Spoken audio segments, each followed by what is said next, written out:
Welcome to the lab, Flick Lab. I'm sorry, I couldn't think of anything better for this one. So, I'm Karri. I studied media. Moika. He is Tom Frankland, our guest. I'm Karri's friend. Indeed, he is. At least for the moment. Yeah. we are going to have a check on that after this episode.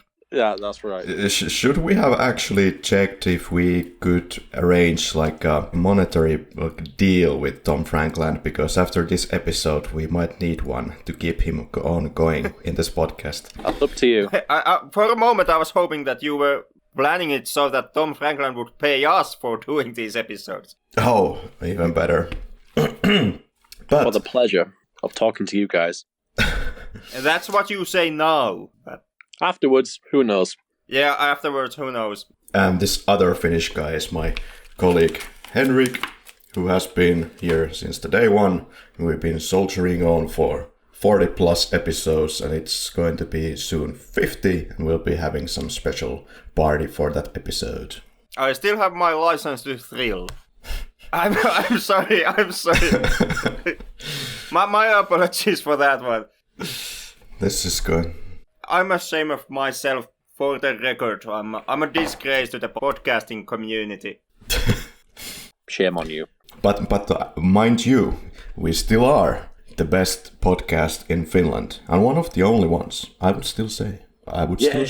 You check out the Finnish podcast hashtag, you find like 2 shows, and so we are the best.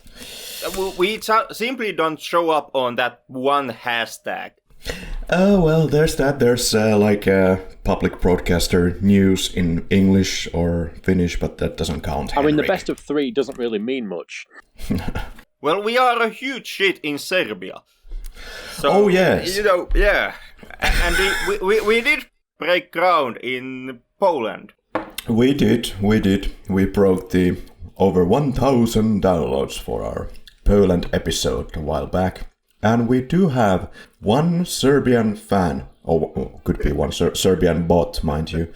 But we do have one download for every single episode, at least since the Pretty Village, Pretty Flame Serbia episode.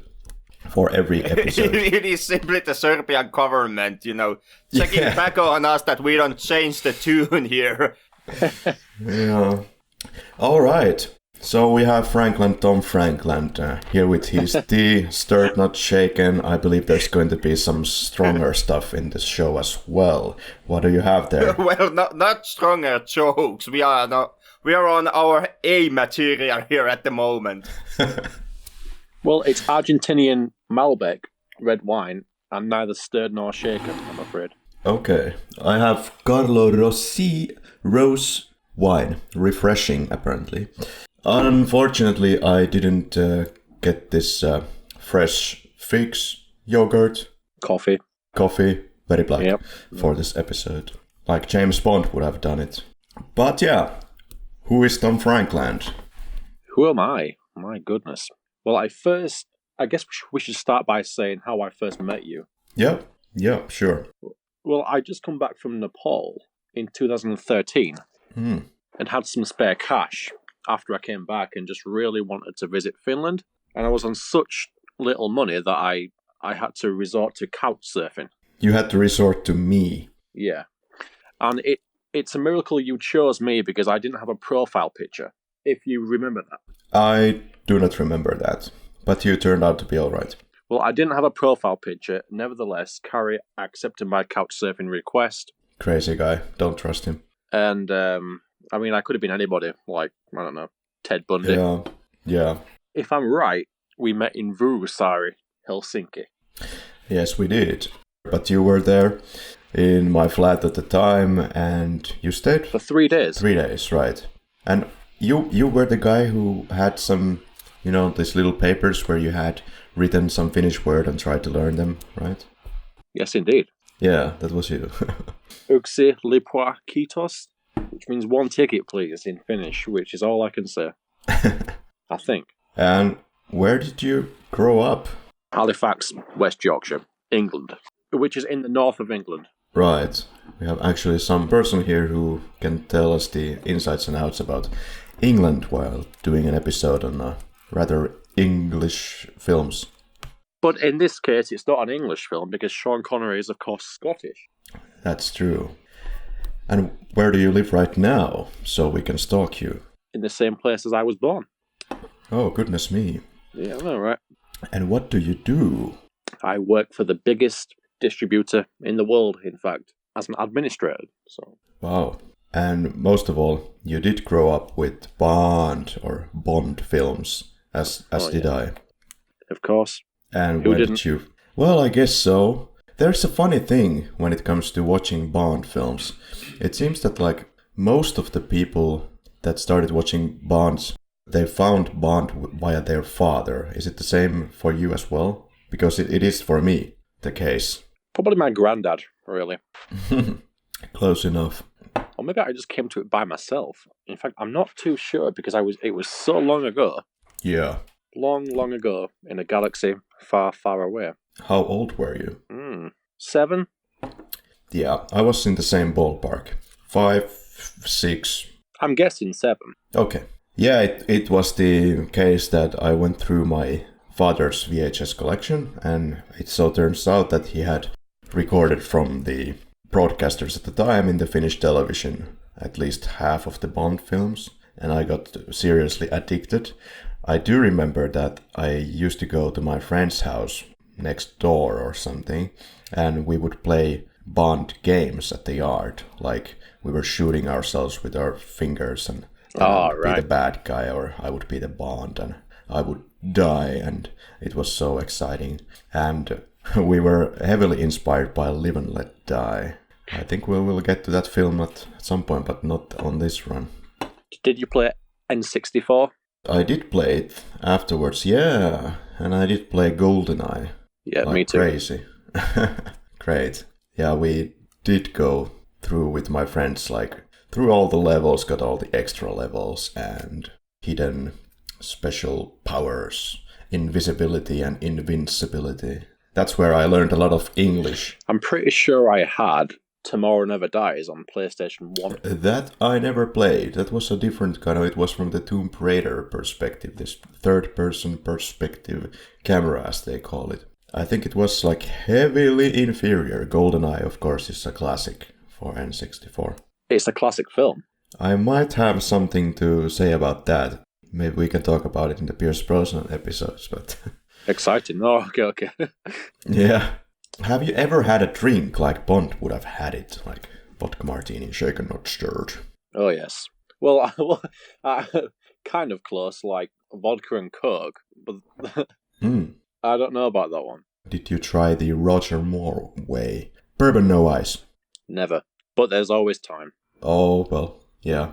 There's some time still left for us. You can try everything once. If we survive this episode. And there's also Vesper, that is described in the novel of Casino Royale, as well as in the film. And in this film, as mentioned, Bond also eats in his Hotel Green Fix, yogurt, coffee, very black. Of course I've had champagne, which is a very Bond drink. Oh yeah. Any other Bondian things that you've done? Have you used the Walter PPK or Beretta, played Baccarat, or... I have fired a shotgun. Radical. Not a typical Bond weapon. I've worn a tuxedo before, which is of course very James Bond. It's classic James Bond. I actually took the James Bond shower for 2 years, which is...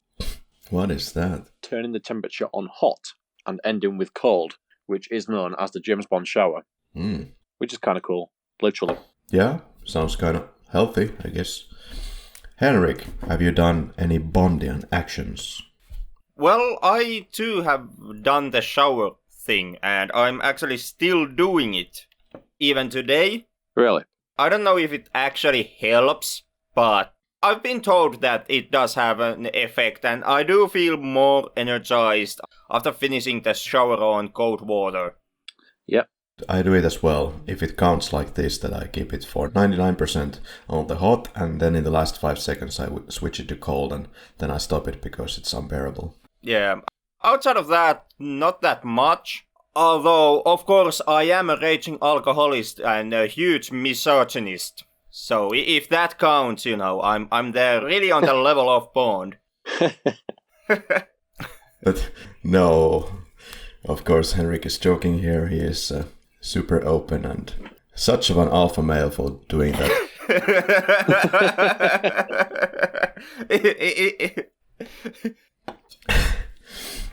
It doesn't sound like a lie at all when you are saying it.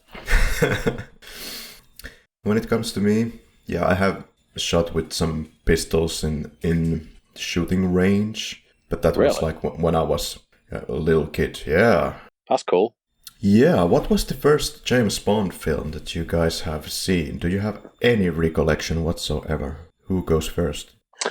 Do you know what? I have no idea. I think it was Goldfinger, which has always been the most popular one, in my opinion. Either Goldfinger or Moonraker. Oh yeah, that's why you love Moonraker so much. I think Moonraker is the best one, but we'll come on to that in later episodes, I'm sure. We will have so much fun in the Moonraker episode, right, Henrik? Well, we are going to have at least some fun on someone's expense on the future episodes. It's going to be so much fun to fight against your guest. I don't know. It may also be, me and Tom tag teaming against you because you are the major Roger Moore fan of the podcast. Oh, am I? But yeah, when it comes to me, I also have no idea which I seen as the first one. I do remember that in our home collection we had definitely Live and Let Die. That's been a big thing in my 5 or 6 year old me. And then there has been You Only Live Twice. I remember watching that one pretty early. Thunderball. But of course you don't really appreciate the plot until you get to your teenage years. You appreciate the different things. It all feels way more real when you're a kid or a teenager or something like that. And it kind of carves the film into your memory forever, in good or bad. Yeah. For example, wonderful horror movies like Uninvited that apparently were extremely scary at the time, but now they are rather of a joke. But do you want to disclose who is your favorite James Bond? Ooh. I don't know, it's a 3-way split. Oh. To me? Yeah, it's hard to come up with just one. Henrik, please, for the love of God, say Timothy Dalton is there. Timothy Dalton is the dark horse on the 3 Bonds. Yes. The other 2 are Sean Connery, of course, and Daniel Craig. Okay, so clearly Henrik likes the more, realistic or more hard-edged Bond. Most definitely. I do like my Bonds more grim and more dark, and in a way, I guess you could say more violent. And in a way, I guess with more character or background or character development of sorts. Of sorts. To me, it's not that much about the character development, because one could argue that from all the Bonds we have had, Daniel Craig is kind of the only one who has had any real development as a character. All the other Bonds have more or less simply stayed the same without huge impacts on their lives. Especially in the early Bonds from the 60s and 70s, you see almost zero of character development. Like basically everything just happens around Bond in a way, and he's not very much affected by anything. Yeah. And even if they have like something more dramatic, like James Bond's wife gets killed, then in the next one it's basically discarded as something like... Also, the whole universe around Bond usually kind of revolves on itself, in a way that nothing that happens in any previous film has any effect on, the later movies that come out. In Pierce Brosnan's Bonds, Pierce goes and kills major media moguls and major public figures. Nobody ever actually mentions these guys on the later films, even though they should have a huge impact on society. Like, for example, the media mogul who bites it in Tomorrow Never Dies, who basically owns the entire media landscape and is the CNN times 100. He's not even mentioned, on the later films. And today's movie, From Russia with Love, is kind of also a specialty in sense that, well, From Russia with Love, it's one of the very few Connery Bonds where the previous films are in any way taken into account. There is a mention in From Russia about Dr. No, who James Bond met in a previous movie. But that is kind of the only effect that, the whole Doctor Who incident has on Connery's Bond. And the revenge aspect of it. Yeah, a couple of bad guys remembers to name drop the guy. Yeah, it was clearly a conscious choice that there was no really continuity between these films at the time. And I kind of prefer that, at least after watching the whole Daniel Craig run thus far. Ooh, yeah, the whole continuity thing really shot itself in the ass in Spectre. Yeah, that was terrible. Terrible. Yeah, it was. By Spectre it was just a forced continuity for the series.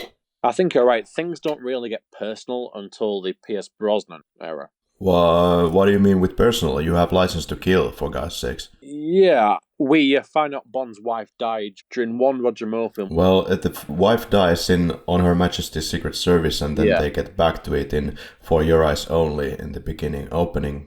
Except he begins to show real regret and sorrow at his lost romance prospects in The World Is Not Enough. He felt the betrayal really hard. Electra King. Yeah, Electra King.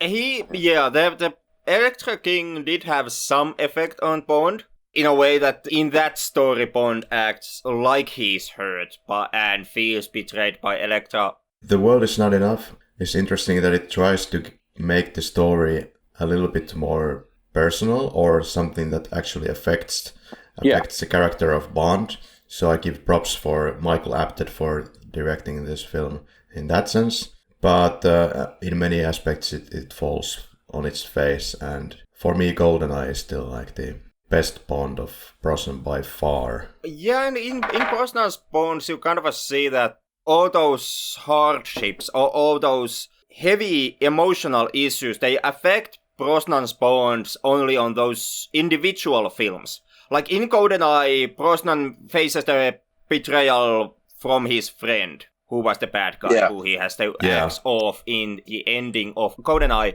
And that is a huge thing for Bond in GoldenEye. It does not affect Bond in any way in the later films, same way as in Die Another Day, where Bond is tortured for over a year. And it's brought up as a huge thing for Bond, but later on, apparently the whole being tortured has no effect on the dude whatsoever. That was a huge lost opportunity. I mean, the film started quite strong, and then when you get to this torture, that's great. But after all, it just goes into this Roger Moore mode, where somehow, like, these life-threatening situations didn't have any effect whatsoever for the character, and it just goes into this, slapstick route. Yeah. But, I didn't quite hear Tom saying his favorite Bond actor just yet, but I guess it's Roger Moore. Roger Moore, Sean Connery. It's kind of a four-way contest, really. Sean Connery, Roger Moore, Daniel Craig.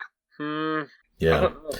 Again, GoldenEye, very good. So Pierce Brosnan. Yeah, it's really tough, to choose, because at the end of the day, each Bond actor brought something new to the table. Sean Connery was somebody who the ladies would definitely go to bed with. There would be no doubt about that. I mean, the guy is really good looking. Yeah. And I have to make a side mention how I feel kind of old or weird, because I'm already older than Sean Connery was in Dr. No. He looks older. He does look older than me. And George Lazenby, well, I mean, for a newcomer to the world of acting, I think he did a pretty good job, and he kind of owned it. he really wanted this role and he did his best. So I have no really major complaints. Lazenby's Bond had a lot of issues, a lot of troubles, and the failure of On Her Majesty's Secret Service can't be pinned simply on Lazenby. The script he was given to work with when he tried to make an entry point into the franchise is kind of a huge biting piece of garbage. Really? I will say that probably On Her Majesty's is very close to being the best Bond film there is. Really? Yeah. Really? Yeah, it has one of the best scripts that there is. That says a hell of a lot about the franchise. It says more about the franchise than about the film, in my opinion. This is really confusing, but I guess we get to that in the next episode. When it comes to favorites, was it like that Henrik and you voted for Goldfinger, and I was vehemently defending From Russia with Love, because there is the fact, of course, that Goldfinger has been covered so many times, and I think everybody is kind of sick of it, so... It's very cliche Bond, isn't it? Well, it is, yeah, in a way. On other sense, it kind of established all the tropes that we have had enjoyed for like 50 years. Yeah. But I think it's really great that we show the different sides of Bond, because this is quite a different Bond film. It's similar to Dr. No, but it's in every way an improvement from Dr. No. In my opinion, it's when Bond really gets into his own. It's the Bond that we all know, with the catchy lines and the style and the panache, which you do see in Dr. No, but not quite as to the extent that you do see in From Russia with Love. Yeah, the humor is getting better and more noticeable here. I would say that this film is not merely a Bond film, but it's one of the great detective thrillers of those times. And because it's such a huge difference to all the stuff that we're going to watch after this one, I thought it was a wonderful pick. There's also the reason that this is a big fan favorite, and for many fans this is the best Bond film of all time. Why did we choose this film? Because fuck Goldfinger. And my experience with this film, I have no idea, but I do know this. I have probably, without lying, seen this around 100 times. It could be. It could be. Wow. Could be. And that makes me feel so much better. I mean, I did have all my childhood and teenage years to watch this film, so... How would you do the synopsis for this film? Okay, I can go first here. So, the plot involves Spectre, the criminal organization which wants to acquire the Lecter decoding machine from the Russians, that they plan to work out by using a Russian girl as a bait for the Brits. Who's very nice, by the way. Apparently, I heard such a rumor as well. It's an Italian girl playing a Russian girl who is a member of the Russian cryptography section in Turkey. She carries the title of Corporal of State Security. The girl is unaware that Rosa Klebb is no longer the head of operations to Soviet intelligence. Who's also very attractive. This was a weird one to hear, but yeah. I mean...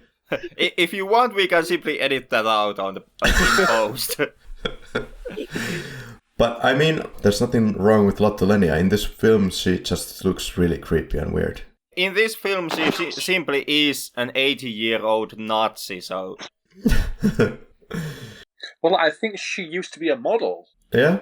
I think so, yeah. Emphasis on word used to. Yeah. Well, now she's of course 6 feet under, like most of the cast. And looks even worse, yeah.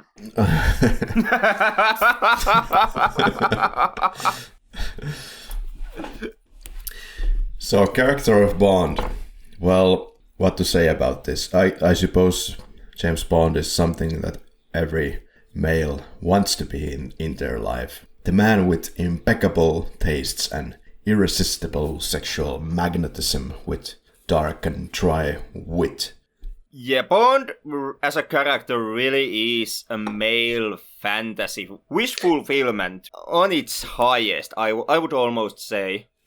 I know that Bond has female fans, but I would say that the character itself was mostly written, also acted and directed for the male audiences. And you kind of can see it in pretty much everything Bond does throughout the films. How he goes into adventures, he travels around the world, he punches people. Yeah, he's alpha. Yeah, he drinks too much but never gets drunk. He shoots people. He has an unlimited company credit which he can simply use to feed his gambling habit, which I would say runs on a catastrophic levels. He smokes way too much, but that has no effect on his health. He shoots people. He basically can sleep with any woman, whoever he chooses. And most notably, he shoots people. Yeah, he's really alpha. And it's funny you should mention smoking, because I've never seen so much smoking in a Bond film than this one. I don't know whether you guys notice this. There is so much smoking, which would nowadays be unthinkable, because you would have the health activists boycotting the film and whatnot. But in the 60s, you could smoke in a film and get away with it. And by God, in a lot of ways, I actually love it on these old Sean Connery Bonds. The constant smoking and complete disregard towards the cigarette smoke health rules. Tom, for a second I was confused because I thought you said smirk instead of smoke, so I was wondering what the health authorities have to do with that. But there's a lot of smirking here, I guess, from Connery's part too. He seems to be enjoying acting with Pedro Armendariz, especially. Well, who wouldn't? Really? Rest in peace. Rest in peace, yeah. But here we get naturally to Ian Fleming. Who indeed was on the set of From Russia with Love. He indeed was. He was a commander for the Royal Navy and spent the war stuck in a room, number 39 of the Naval Intelligence, and never saw any real action. So basically James Bond was kind of escapism for him. You can see it in the pages. I can see why people were writing some reviews about his novels like Casino Royale, that this is utter trash. I don't think so, but I can see that there are some kind of boyish, dream-like aspects about it. Like eating all these expensive foods and playing at the casino with crazy amounts and having spy equipment in every goddamn room where he goes. Yes, indeed. It's the lesser novel, I think. You think? Okay. Well, Casino Royale as a novel has the problem that you really have to understand Baccarat before you start reading it, because then you're just going to be bored to death with those gambling scenes. But that's exactly why in the film they changed the Baccarat into Texas Hold'em. So when the war ended, Fleming got kind of spiritually lost and said that his mental hands were quote-unquote empty, and he hated his job. And the GoldenEye name comes from his romantic hideaway in Jamaica, which was his marvelous villa where he arrived in 1942. There's one great kind of a Bondian line that he said to his girlfriend, or kind of a date at the time, and he said, quote, "I hope you're not a lesbian," and kissed her passionately. But Ian Fleming needed something more to do than kissing girls, so Cold War was now all the rage, so he put the pen to the paper, or actually typewriter, started writing Bond. And the name James Bond comes from one of the so-called Bibles that Ian Fleming had at his apartment or GoldenEye. It was a book called Birds of the West Indies by somebody called James Bond. And he simply stole the name because he thought it was masculine and had like some kind of a punch. And interestingly, Ian's wife, Annie, didn't approve of the books and said that they were something like total trash. From Russia with Love, that we're going to talk about today, was published in 1957. And in 1961, Kennedy was listing his top 10 favorite books, and one of them was From Russia with Love. And this kind of gave the team the interest to move to From Russia with Love after Dr. No. The journey from the book to the film was kind of a long one. Like the first book, Casino Royale, was already published in 1952. There was this TV adaptation episode of Casino Royale, which apparently was quite terrible. Yeah. And he always wanted to bring his books into the silver screen. There was a lot of adversities on the way. Broccoli, for example, wanted to do that, but then her wife got cancer and died during the process, and some companies said to him that it's not going to happen, sorry. And then there was also Harry Saltzman, who did have an option to shoot the Bond films, but he didn't have the financial means to put it on the film. So he was basically sitting on a gold mine, but just couldn't pull it off without help. So finally, when Broccoli had said to someone that he really wants to do the Bond films next, he met with Harry Saltzman, and Harry Saltzman wanted to join with Broccoli and start to produce these films as a team. And so they did. They actually went to Columbia Studios. They said, "Get the hell out of my office," or something to that effect.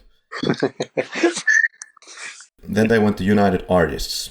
After a little bit of feeling the mood during the discussion, they said yes. They took a pretty huge risk because the budget was going to be $1 million, which at the time was a lot of money, especially because later on they decided that Sean Connery is going to play the lead, this unknown Scottish person, and the studio wanted somebody American to play this role. What? Yep. Yeah, they did. That just makes no sense. Yeah, it doesn't, but they were kind of going with the, most people, I guess, like the American accent, or... Yeah. I would imagine, anyway. But yeah, the easiest book to do budget-wise was Dr. No, so they did that with $1 million. And after that, because it was pretty successful, they got to do the second one that we're talking about today, From Russia with Love. And there the budget was doubled. It was up to $2 million now. And if we go further, Goldfinger got this budget even bigger, so it was $3 million. And the rest is history. Pretty much, yeah. And believe it or not, but many British directors turned down Dr. No, but Terence Young accepted, and he did direct From Russia with Love as well as Thunderball. Kind of the more serious-toned Bond films. Goldfinger was typical Guy Hamilton, a lot of jokes. Wolf Mankiewicz was not confident with the script. He feared that the film would be a disaster. He dropped from the project and asks to be his name removed from the credits of Dr. No. Kind of crazy to think about this in retrospect. And how wrong was he? Indeed, and Ian Fleming wanted his friend Noel Coward to play Dr. No, didn't work. He also wanted Christopher Lee to play Dr. No, but yeah, Noel Coward actually responded as a telegram to Fleming and said, no, no, no. And already in Dr. No and more in From Russia with Love, there was this added humor that Terence Young encouraged for Connery to do, to kind of ditch the scripted lines in favor of some more improvised lines. Maybe the first one that you can think of out of the series is I think they were on their way to a funeral, or Sergeant, make sure he doesn't get away. Yeah, that's kind of the beginnings. It's the genesis. I guess we should go through the actors. We have a lot to talk about the actors today. Oh, yes. Henrik, who the hell is Sean Connery? Well, Connery is kind of these lesser-known, small-time indie actors that you kind of may have come in contact with. Some of them more prestigious, only played in movie festival cinema releases.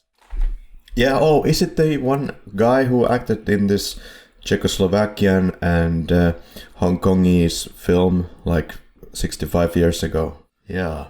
Yeah, precisely the same guy. Also, I would say most best known for his roles in Highlander 2, The Avengers from 98, and, well, I guess The League of Extraordinary Gentlemen. You always pick the best films out of everyone's careers. Okay, known also for the rest of his Bond films. The Rock, wasn't he in Highlander 1 as well?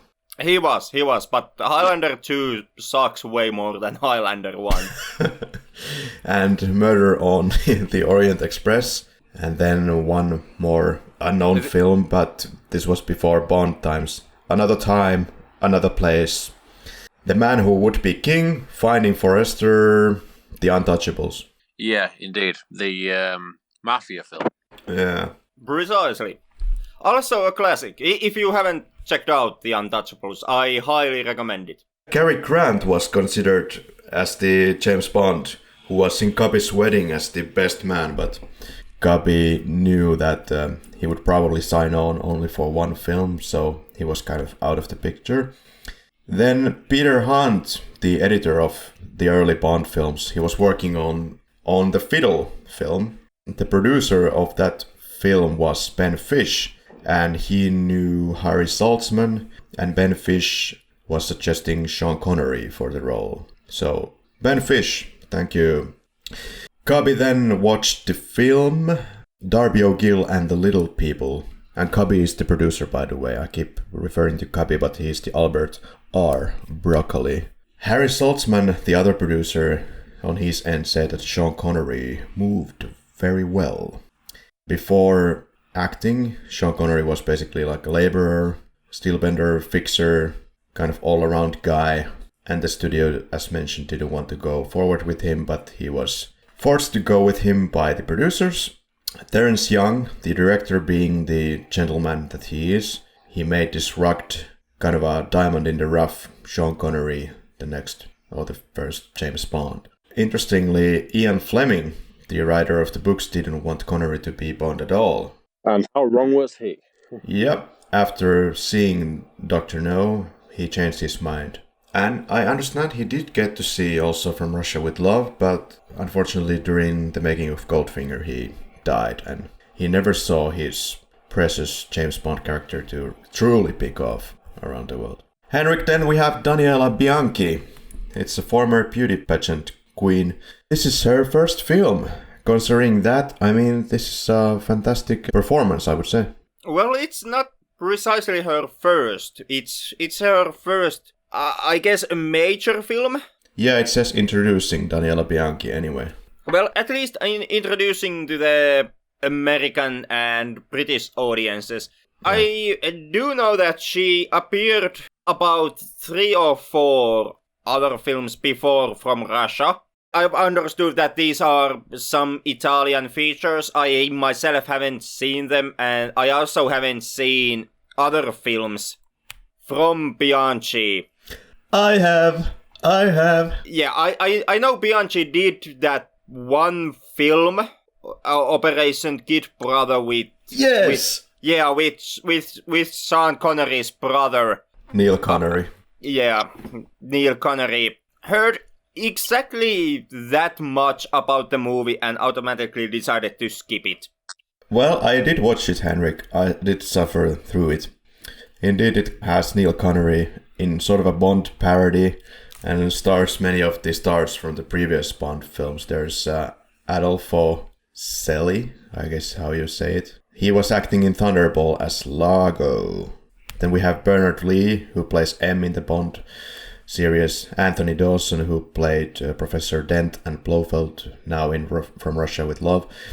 And Louis Maxwell, Miss Moneypenny, is also in that film. Regardless of that fact, this was like a torture of a film to go through. And unfortunately, Bianchi left acting behind her already in 1968. Why? I don't know, but her last chance was perhaps a presciently titled film The Last Chance, so maybe she failed that last chance. There was that moment in time when basically every movie studio tried to capitalize with the name of the relatives of a famous actors. Much like here, Neil Connery, or like, for example, using Frank Stallone in your films, who is a brother of Sylvester Stallone. So this was a thing years back, and as far as I've seen these films, I've checked out some of them simply out of a macabre curiosity, and none of them appeared to be good. We truly should have more terrible films in this podcast, because those usually make the best episodes. At least they are more fun to cover. Kind of. It's only bad reviews that get the most attention. That could be. Well, then we have Pedro Armendariz. director John Ford called From Russia with Love director Terence Young and asked if they'd have a role for Pedro Armendariz, and indeed they did. And he was signed up for the role of Kerim Bey, head of station Telkki. And do you know what? He is my favourite actor in the entire film. Well, I can't blame you. He is fantastic in this film. He's also fantastic in Fort Apache. Yeah. Yeah, which I understood is kind of a outsider from Russia. He's few, if not the only other English language film he has made. As Tom noted, Ian Fleming befriended Pedro Armendariz at the set. Kind of a famous Mexican actor, and also known for maybe the Pearl from 1947. Many films. He starred in a lot of films. Could be like 100. Then we have, of course, the series staples. Louis Maxwell, the one and only Miss Moneypenny, who did star as Moneypenny alongside Bond actors such as Sean Connery, George Lazenby, Roger Moore. It was like a 22-year run for her. Louis Maxwell was actually offered 2 different roles. There was Miss Moneypenny and Sylvia Trench, the kind of a glamour girl. But Maxwell didn't really prefer the idea of being in Bond's pajama tops in the golfing scene, so she chose Miss Moneypenny, and good for her. And a very iconic character too. Yeah, and we have even more legends here. We have Desmond Llewellyn. Is that how you pronounce that? I have no idea. It's Welsh, so... Yeah, let's say Desmond Llewellyn. The role came completely out of the blue for him. He simply got a message from his agent saying that there would be a role for him in the Bond film. And he did act even longer than Louis Maxwell. He did act in the series Until the World Is Not Enough. Played the role for 37 years. Sadly, he didn't get to die of old age, but died in a car crash. It was a car crash, I think? Yeah. Rest in peace. Yes, indeed. And we have Bernard Lee, of course, playing M for a really long time as well. Played M since the first film Dr. No in 1962 until Moonraker in 1979, and then died at the age of 73. There is the thing that For Your Eyes Only from 1981, Broccoli, I believe it was, who wanted to respect his contributions, and because of that there was no character of M in the film. He was simply on some kind of a temporary leave. In Octopussy from 1983, he was replaced. And then we have Eunice Gayson, if I'm pronouncing that correctly. So she is acting as Sylvia Trench, known for her 2 Bond films, and what else, Henrik? The Revenge of Frankenstein from 1958, and a lot of TV roles until 72 when she stopped acting. This character was actually supposed to be a recurring comedic relief character. But yeah, as you said, this is one of the few Bond films where you have continuities, so she is part of that, but disappeared after this film. And died quite recently at the age of 90, just last year in 2018. Okay, Robert Shaw. Who wouldn't know Robert Shaw? Henrik can tell us more. I would say most famous for playing dubious and villainous roles. He was the drunken out captain in Jaws, and he appeared straight out as the bad guy, either a bad guy or as a heroic villain in number of films, like the criminal adventure comedy The Sting, and also in some of the war movies, like Battle of the Bulge. Okay, and you still didn't remember, you still didn't remind us of Jaws. I did mention Jaws. Okay, I'm just retarded today. Known probably even mostly for Jaws in his role as Quint, yeah. Even more so than From Russia with Love. Also, maybe A Man for All Seasons. I don't know, Henrik maybe has seen this film. And there's a quality adventure called Avalanche Express from 1979. Sadly, this was his last film, and he died after suffering a brutal heart attack after ignoring symptoms previously while playing golf that day. Well, the Robert Shaw was actually born 20 miles from my house. Oh, cool. Which is kind of cool, really. It is, yeah. Alright, well, then we have Lotte Lenia, as discussed before. She had just gotten nominated for an Academy Award for 1961's The Roman Spring of Mrs. Stone and accepted the rather differing role in as Rosa Klebb, I believe it's in the novel as a lesbian character. Oh, baby. And Henrik, have you seen this film, The Roman Spring of Mrs. Stone? Unfortunately not. I've only seen From Russia, from Lenia's filmography. Okay. I've come to understand that she, like you pointed out, kind of made her career on hard and more challenging roles, and films that deal with kind of a taboo and challenging subjects during the time when they were made. Yeah. There is also the film The Appointment, which I also haven't seen myself, but I've come to understand that it deals with the subject of a high-ranking member of a society who finds out that his wife, who also is a society figure in a sense, at the same time is actually running as a paid prostitute. Once again, a role in a film that deals with kind of a complicated and, well, it was made in the late 60s, so also maybe a bit of a taboo subject. Alright, then we have Walter Gato. He plays, I don't know how to pronounce the character name that he's playing here, but he plays Morzeny. And since I'm in Poland, it has this RZ combination, therefore I would pronounce this just shamelessly as Morzeny, but maybe it's meant to be pronounced as Morzeny. I have no idea. But anyway, he is most known for his role later in the series, actually, as General Gogol in The Spy Who Loved Me, Moonraker, For Your Eyes Only, and Octopussy, and A View to a Kill. Only for you. And Puppet Master 3, Toulon's Revenge. You know so many quality films. I love this guy. I know how to pick all the masterpieces for each actor. Then we have Martin Beswick. She's one of the gypsy girls fighting in the film. Yes. Yeah. Martin Beswick.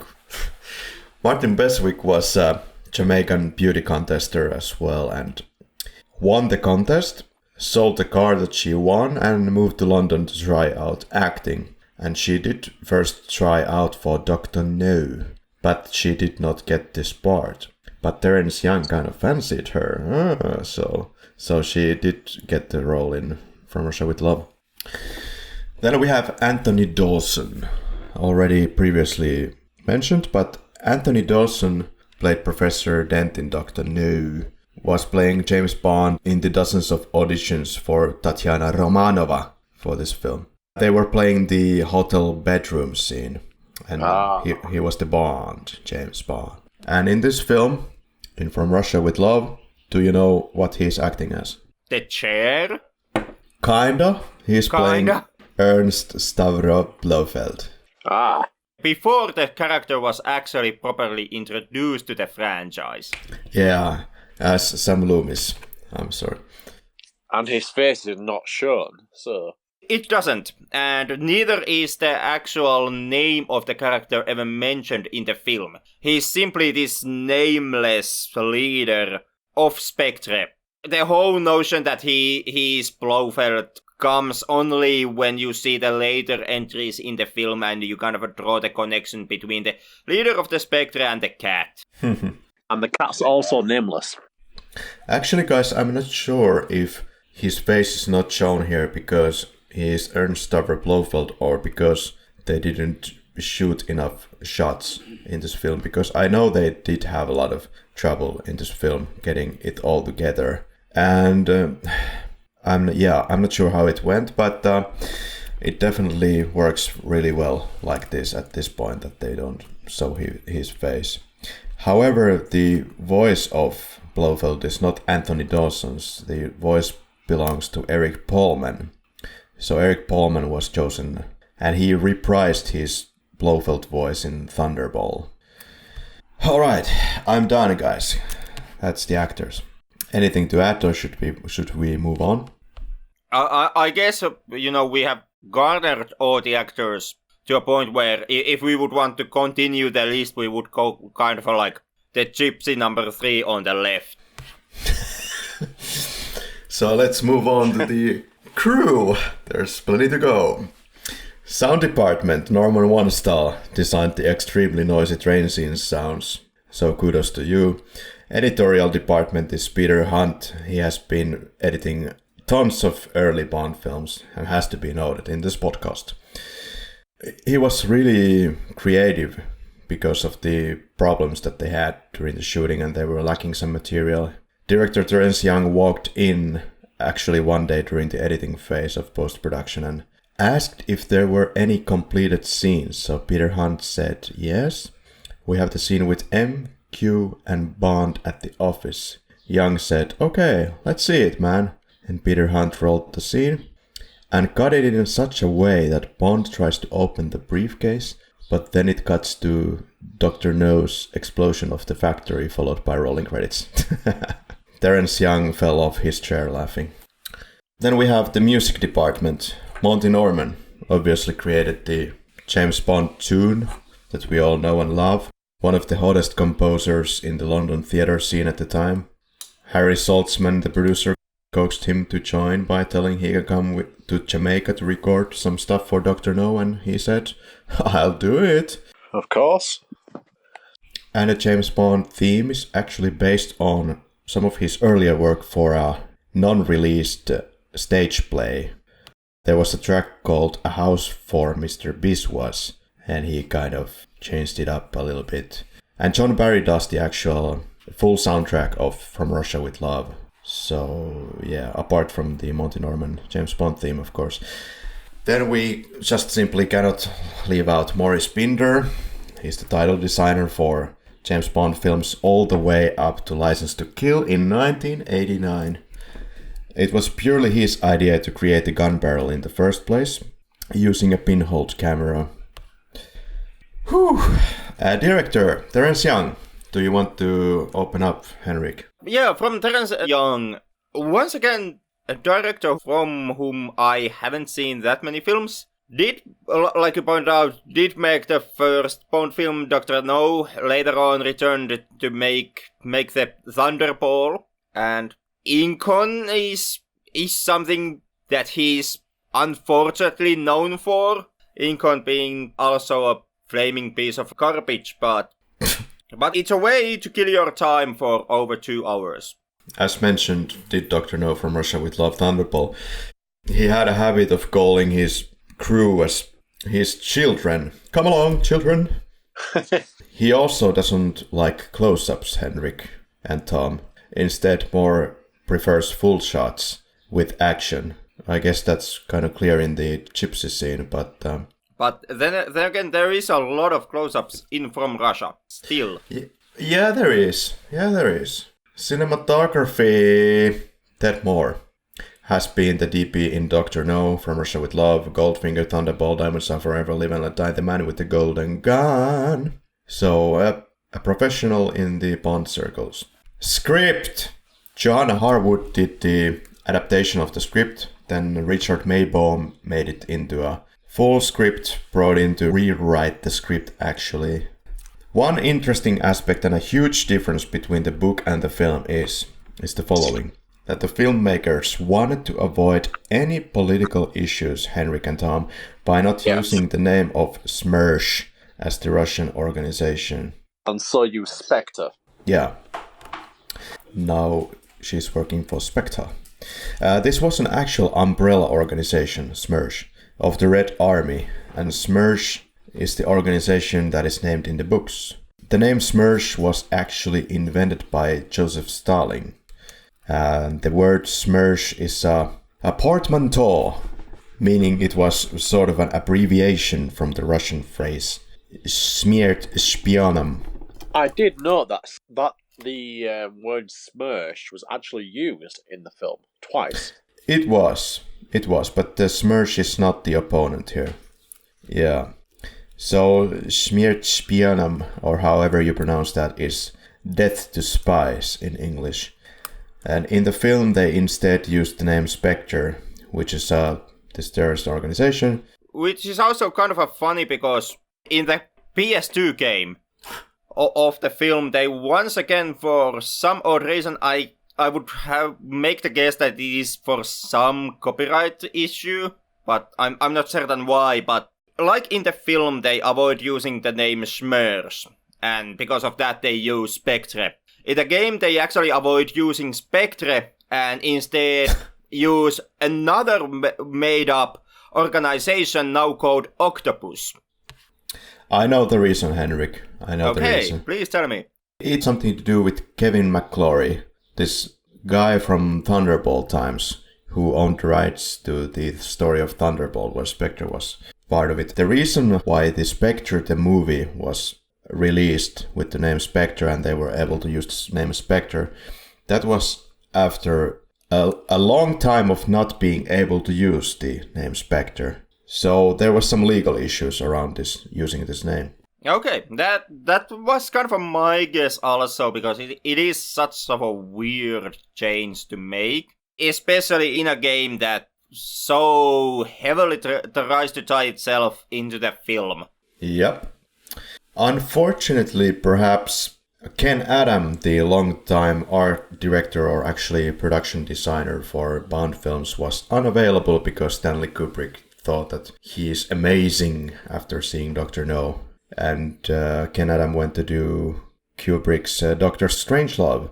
Ken Adam was there and the art director Sid Kane takes the job of art directing or kind of production design as well. It's kind of interchangeable term, so I don't know where to draw the line with the term. Whew, would it be scene by scene, finally? I guess that would be the next logical course to take on this mission. Or illogical, but if you insist. Yeah. So we have the Metro Goldwyn Mayer and Shut Up Lion. Then we got to perhaps one of the best openings for any James Bond film. You know, we have the gun barrel, yeah, but this is perhaps one of the most classical and just most perfect versions of this gun barrel. So props to that. No other sets were ready after filming a couple of scenes in April, including the Blofeld shipboard scene and the chess scene, so the crew moved to shoot the films of Nighttime opening scene in Gardens of Pinewood Studios, Henrik and Tom. There's a problem with the actor's face that is revealed underneath the mask, as he looked too similar to Connery. They fixed that later. But what are the odds of looking like Connery? But yeah, shortly after completing this scene, Richard Maybaum made some adjustments to the script on 18th of April, and then the crew moved to Istanbul. But let's talk about the opening scene at Pinewood. So what do you think about it? It's the first opening scene before credits that you get in this series before, because in Dr. No you got directly into the credits. Does it excite you? In a way, yeah, but then again, the opening also is a tremendous cop-out. Their whole, oh look, it's Sean Connery, oh no, he's going to get killed, and then there is really bad mask which they give to this other guy who has been pretending to be Bond on this exercise, which makes kinda no sense in anywhere else except Spectre's "we use human targets for practice purposes" logic. It was kind of exciting and shocking on the first time you saw it, but on repeated viewings, the opening reveal really hasn't aged well. Yeah. Yeah, guys, I never really liked this kind of somebody has like this Mission Impossible trope that somebody has a mask that looks perfectly like somebody else's face. It never really worked for me, but they go with that. It doesn't quite work. And plus, it's kind of confusing, really. It kind of is. Well, if you look at the makeup that Sean Connery has in this takes, it looks like they kind of tried to make some effort with the makeup, that he looks a little bit more like a mask and not Sean Connery. I don't know if you agree on that one. Maybe a little. Now that you pointed out, like, there's some shadowing on the cheeks and stuff like that. But it's not a huge effect in any way. And then we get to the credits, and this is one of the funkiest credits of the entire series because you can barely read the credits at some points because they are just reflected on the bodies of beautiful women. Well, I guess you can read all of them because they repeat in like readable form after they have been messed with. But this definitely establishes the whole Bond format. You have the opening scene and then you have the credit sequence with beautiful ladies with the titles. It does establish the fact that there's still a long way to go until these opening credits actually get good.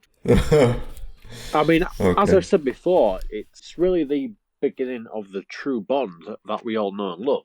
Yeah. It is more harkening more to the Bond format than, for example, the opening credits of Dr. No. This is more in the same vein of presenting the credits to the audience. But this still no way is on the league of the opening credits of the later Bond films. This is kind of a bad. There is no a really catchy, elegant orchestral theme song given to the movie, and even the shots of the ladies are pretty damn lazy. It's just extreme close-ups on asses and tits, and stomachs and backs, and then the credits being projected on the skin. The tune doesn't really have that brassy kind of dramatic effect that the latter films do have. It's still kind of evolving, really, I think. It's kind of a simple scene, really. It's just like this texts projected against the naked ladies' bodies, and that's it. Whereas in Goldfinger, for example, you already have a lot of composition going on. Here you basically have none. And we move on to the chess scene and a little establishing picture of Italy. Yes. Of Venice, and April 5th they filmed the chess scene, and the set cost $150,000 to build without the ceiling. And the ceiling was created as a matte painting by Cliff Cully. And there was a $2 million budget, so the roof kind of cut into a dramatic portion of that $2 million budget, really. Yeah, kind of a crazy. You have $2 million budget and you waste, allocate so much money for this scene, this set. And as also my friend Mr. Tom Frankland pointed out, the chess game includes one of the most well-known chess games in modern history recreated. Terence Young recreated the Boris Spassky's maneuver from the Boris Spassky versus David Bronstein match from 1960. And I have David Bronstein's book, which is called The Sorcerer's Apprentice, which is really good. Okay, nice. The game is between Kronstein, the team Czechoslovakia, versus McAdams from Canada. And we move on to Blofeld's shipboard. Some script changes were done on April 9th, and they shot it in April 10th. They had the set ready to go, and Young swapped some dialogue during shooting. Anthony Dawson, the Professor Dent or Blofeld, is here, and the shoot was kind of challenging. The script dialogue needed a lot of polish, and in post-production they needed to shoot some additional close-ups of Lotte Lenya. But with some pretty inventive shooting and editing, they got it completed. For example, there's a shot where Lotte Lenya approaches the fish tank, and this is a shot that was played in reverse. And when she goes back to the desk of Blofeld, the same shot is played in the forward motion. And the Siamese fighting fish, they actually tried to get the fish to fight for a long damn time. Yeah, they do. And there was a serious problem with Lotte Lenya's shot because they had already shot everything they thought they would be shooting, but they were missing parts of dialogue from Lotte Lenya. So during editing, actually, during post-production, they shot more of Lotte Lenya, but the set piece was gone. But they needed a background for Lotte Lenya when she's speaking. So what they did was they made a back projection plate of one shot of Lotte-Lenia. And in this shot, Lotte-Lenia is there in a sort of a full shot. And in front of this full shot, they put Lotte-Lenia pasted in a close-up. And this close-up of Lotte-Lenia covers the full shot of Lotte-Lenia. And they get the goddamn background in the back. And they get the finished scene. Then we get to Spectre Island, guys. So Kleb doesn't seem overly concerned to get Kronstein's plan done to the T. No. She is in quite a hurry to get somebody to get the job done, so she simply punches a man in the stomach and concludes that this is our guy based on his stomach. Well, it's the old brains versus broad debate, you know? When it comes to the novel, basically the novel starts up with this scene, when the girl is massaging Red Grant. And the description of the massaging gives like very intimate details about Red Grant's body, how it's really perfect and it has a lot of sweat in it and whatever else there was. So it's a very, I would say, homosexualized description of what's going on there. I mean, he does have a damn fine physique. Yeah, in the book he had the perfect body. And I'm not complaining about Robert Joe's body. I mean, great body. And nor me. So Kleb goes there, and we have Walter Gotell playing Mogenu or Morzeni, or however you want to pronounce that. Henrik, your thoughts? I think the body is complete garbage. You think? Really? No, but that is basically the only intake I can actually give to you guys when it comes to Red Grant's body. Yeah, but there is no substitute for experience. Training is fine. Well, me personally, I'm more interested about the next scene, for the obvious reasons. Okay, looking forward to it. What do you call these knuckles that Rosa Klebb hits him in the stomach with? Knuckle dusters. Okay, then we get to Turkey finally. It's time to recruit Tatiana Romanova. There's a Russian dialogue moment right here. She's coming out of the consulate with her friends who work there. And the guest from our Russian film episode, Yana, was kind enough to translate us this piece. And the discussion goes as follows. Are you sure you don't want to go with us? We are leaving. And Tatiana answers, I need to go shopping. And the friends say, okay, see you soon in place X. Don't be late. See you. She gets to Rosa Klebb. She points out that consulate must not know anything that Klebb is in Istanbul because she has defected and is now working not for Smersh but for Spectre. This is a quite memorable scene. Well shot and establishes the outright creepiness of Rosa Klebb's character. She can keep on being creepy. Yeah, or sexy, as you pointed out. Yeah, I never said that. Well, or whatever it was, sexually pleasing. Damn fine. This scene goes more or less as in the book.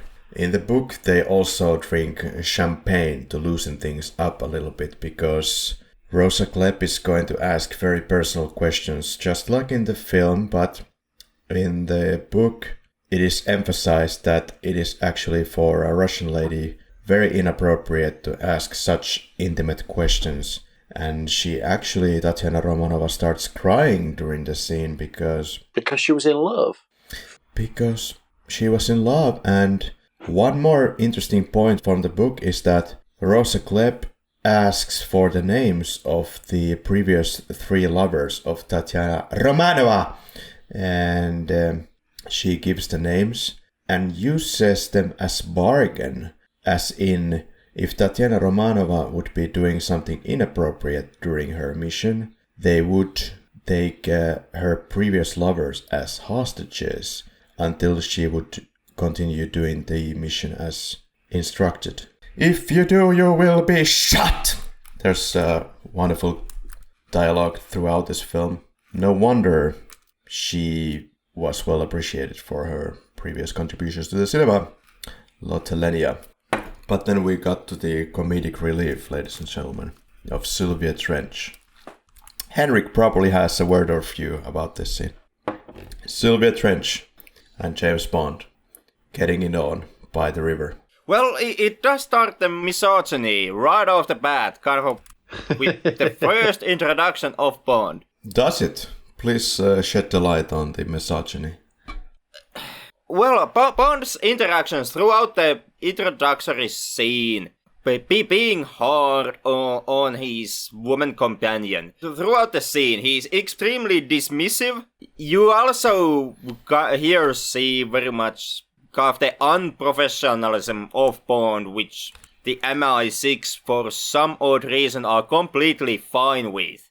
You know, this was in his own time. It was in his own time, and that does explain quite a lot when it comes to the old Bond films and Bond books, but that still doesn't mean that the material wouldn't have aged badly.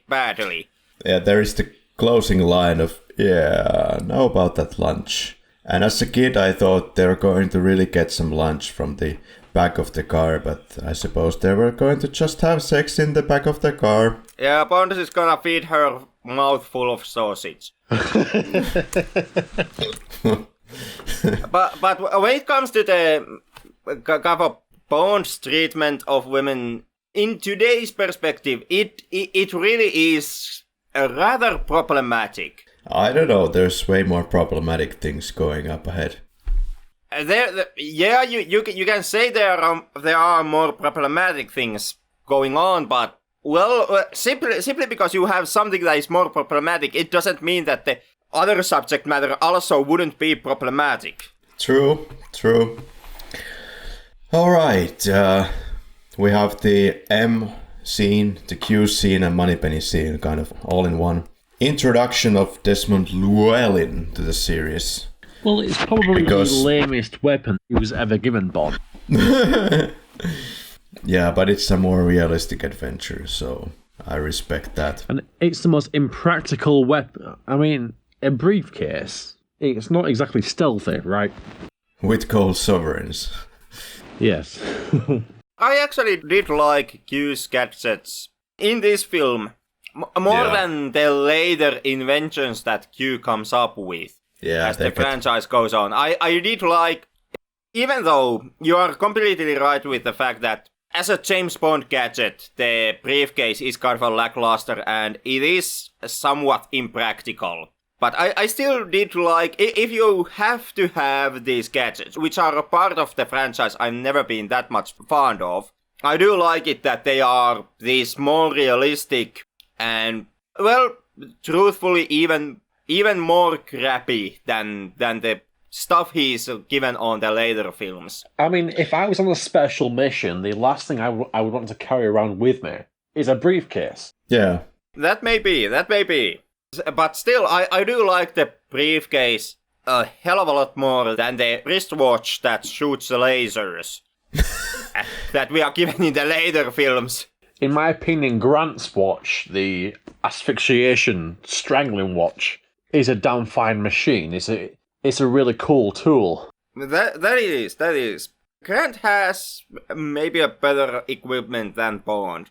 Okay, so Peter Burton from Dr. No was unavailable, so Desmond Llewellyn took over as the Q or Major Boothroyd and continued indeed until the 90s.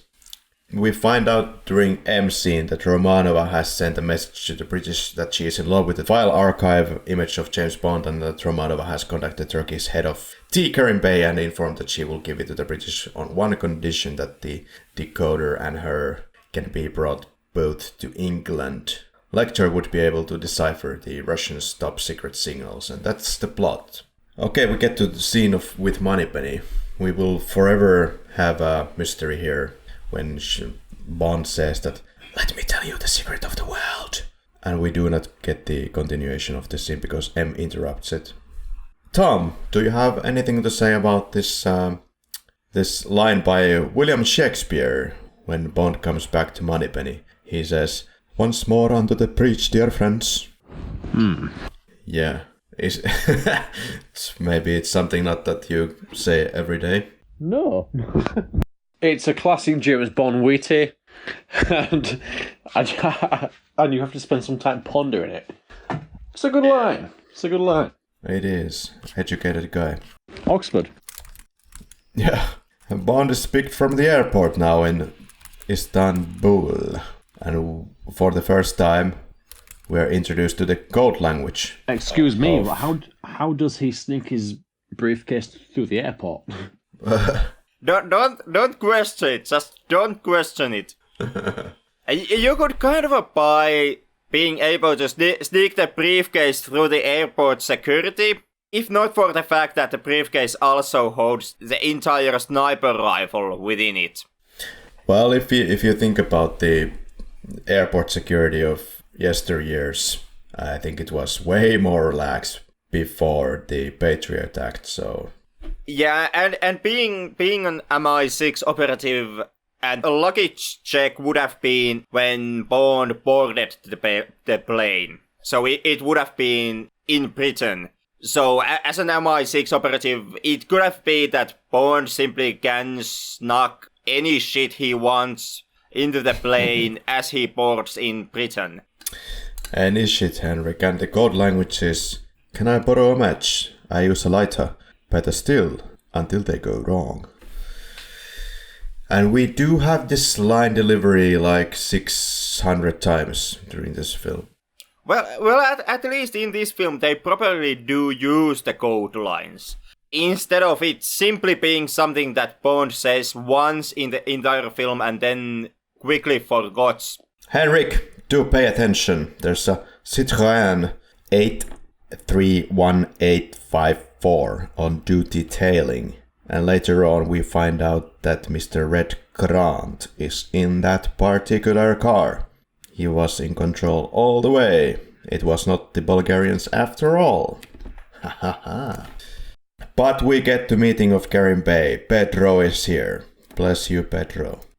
In this film he has the biggest family payroll in Turkey. Everybody of his employees is basically his sons, because no room for daughters. I wonder if the daughters were thrown into the trash can during birth. Most likely. He simply sent them off into the gypsy camp. As I've said, he is the best actor, in my opinion, in this entire film. For many, many reasons. He's humorous. Oh, yeah. And tragically, he was diagnosed with cancer during the film. He was. And he still maintained his professionalism throughout, from beginning to end. And that has to be respected, surely. Yeah, it was when they were kind of wrapping up Istanbul, well, because of his illness. Terence Young, the director, find out that the guy is kind of being moody sometimes, and then he confronted Pedro, and he did say that maybe I am gravely ill, and they went back to England to check what is going on, and they found that he has a terminal cancer. And but all the way through, this guy was such a trooper. He insisted that he will go through this film. He had shot like 50% of his scenes, and they went back to Pinewood to film everything that they possibly could have with Pedro Armendariz. I also went back to sound booth to record his dialogue for the scenes. And at that point he was already really sick, like he was really struggling to pull it through in the recording booth, but he did it, and you can't really hear it. It sounds amazing, looks amazing. Alright, then we get to hotel. Bond stays in room 32 where everything is wiretapped, and wants to change the room to bridal suite, and does. Which is also booked. But I'm sure he's not avoiding surveillance, because obviously later on with Tatiana Romanova, the porn film of this film is filmed behind a fake mirror. And the tape is indeed used to bribe James Bond later on. Yeah, this is one of the important distinctions between the book and the film, guys. So, in the book, the big thing is that Grant is indeed in the position of the porn film, and that is kind of used as the plot twist of the film at the end in the train scene. But in the film you have the whole Spectre element, which makes it more interesting in many ways. In the book as well, it's Bond that attacks the Russian guy in the Saint Sophia Church. But here, Red Grant is the guy who does basically everything for Bond. Never was quite sure about this hotel clerk, guys. He seems to be disappointed or happy when he gets the money from Bond. Logically thinking he was happy, but I used to interpret his voice in two ways in this matter. Like, thank you, sir. It looks like Ali Karim Bey is going Ali Karim kaboom. The bomb explodes in the Ali Karim Bey apartment and he sits in a settee. Yeah, it's a long wooden bench with a back. And it's the Russians giving a retaliatory bomb after the dead Bulgarian in the car by Red Grant. Is it the Russians or is it Spectre who plays out the bombing? Well, I would say definitely Russians.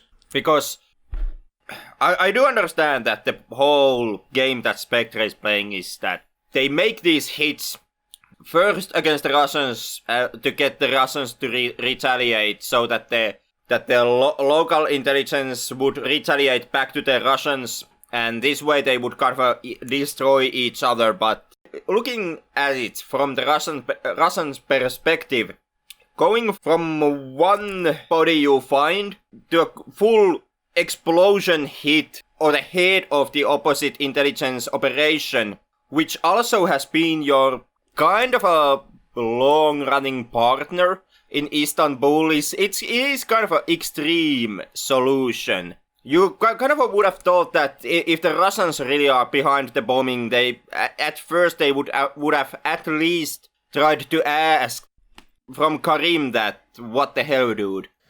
Well, considering that the Red Grant is kind of the guardian angel of James Bond and he is helped by Karim Bey, I don't see the point of trying to kill Karim Bey from the Spectre perspective. Yeah, could be. And the club says the Cold War won't stay cold very long. Yeah. Then we get to a reservoir. The water reservoir scene is indeed filmed underneath Istanbul and has something to do with Emperor Constantine 1600 years ago, blah blah blah. And underneath this reservoir we have the present from British Navy, a telescope of sorts to see inside the consulate, the Russian consulate. And inside, on the left, you have Kozlovsky, Chief of Security. Center, you have General Vasily, Director of Military and Intelligence. On the right, you have Benz, one of Kozlovsky's agents. And on the left of General Vasily, finally, Krylenko, a Bulgarian killer. And Bond is zooming into Tatiana Romanova, and she apparently looks very tasty from this angle. Henrik, do you have anything to comment on the misogyny at this point? Not at this point. It is something that we can, if you really insist, we can come back to in the gypsy camp scene. Or the ass-slapping scene. Looking forward to it. It's kind of the same thing than for example, in Goldfinger, where the movie actually tones down the problematic elements of the book. Because even if the book was written back on its day, you can see it in some of the choice words that James has for the other characters he faces. Like, for example, calling Oddjob the yellow bastard. Which obviously is racist, but you could make the same magic argument that back in its day it was okay. But even the movie kind of acknowledges that, yeah, that hasn't aged that well. It's not exactly okay for us to do it in the film today. Henrik and Tom, we are at the gypsy camp. Krylenko is plotting to attack the gypsy camp. How do you feel about this? Like I said previously, when it came to the bombing, once again, seems kind of an oversight here. Like at this point, you are more or less starting an open war. And I don't know if this situation would make more sense if the Spectre would have been behind the bombing. Because at this point, from the Russian perspective, it would appear so that the Hungarians have killed one of their local operatives. And then someone has already made the Russians look bad by bombing the Hungarian intelligence. So now Russians themselves would be kind of a back-to-back. They could believe that the situation is so out of their hands that they can no longer resolve it diplomatically. That would encourage them to make this kind of a major open assault. Most definitely. Just like Bulgarians are friends with Russians, Karim Bey is friends with Gypsies, and they have created like this bond, but unfortunately Gypsies and Bulgarians are kind of head-butting against each other. And we have the Gypsy Sisters fight, choreographed 3 weeks in advance at Pinewood. Alright, how about you, straight guys? How was the Gypsy fight for you? Pretty lame, to be quite fair with you. Oh. Yep, I'm with Tom here. Like if you mean erotica or of anything that would kind of tickle our reptile brains. Well, there is not that much material here, to be honest. Well, scratch that then. And we go to the stinking Grilenko, who attacks the camp. And as mentioned, very little close-ups here, but oh, for God's sakes, it's an action scene, so you don't really necessarily need close-ups when it's an open war. And Grant is being the guardian angel for James Bond. I kind of love how Bond simply walks all over the battlefield and kind of lazily reacts to every situation. He goes there and he trips someone over and he turns this table over and he shoots that guy over there. Yeah, he's just walking around like it would be a Sunday afternoon walk in the park. Like, okay. Pretty much.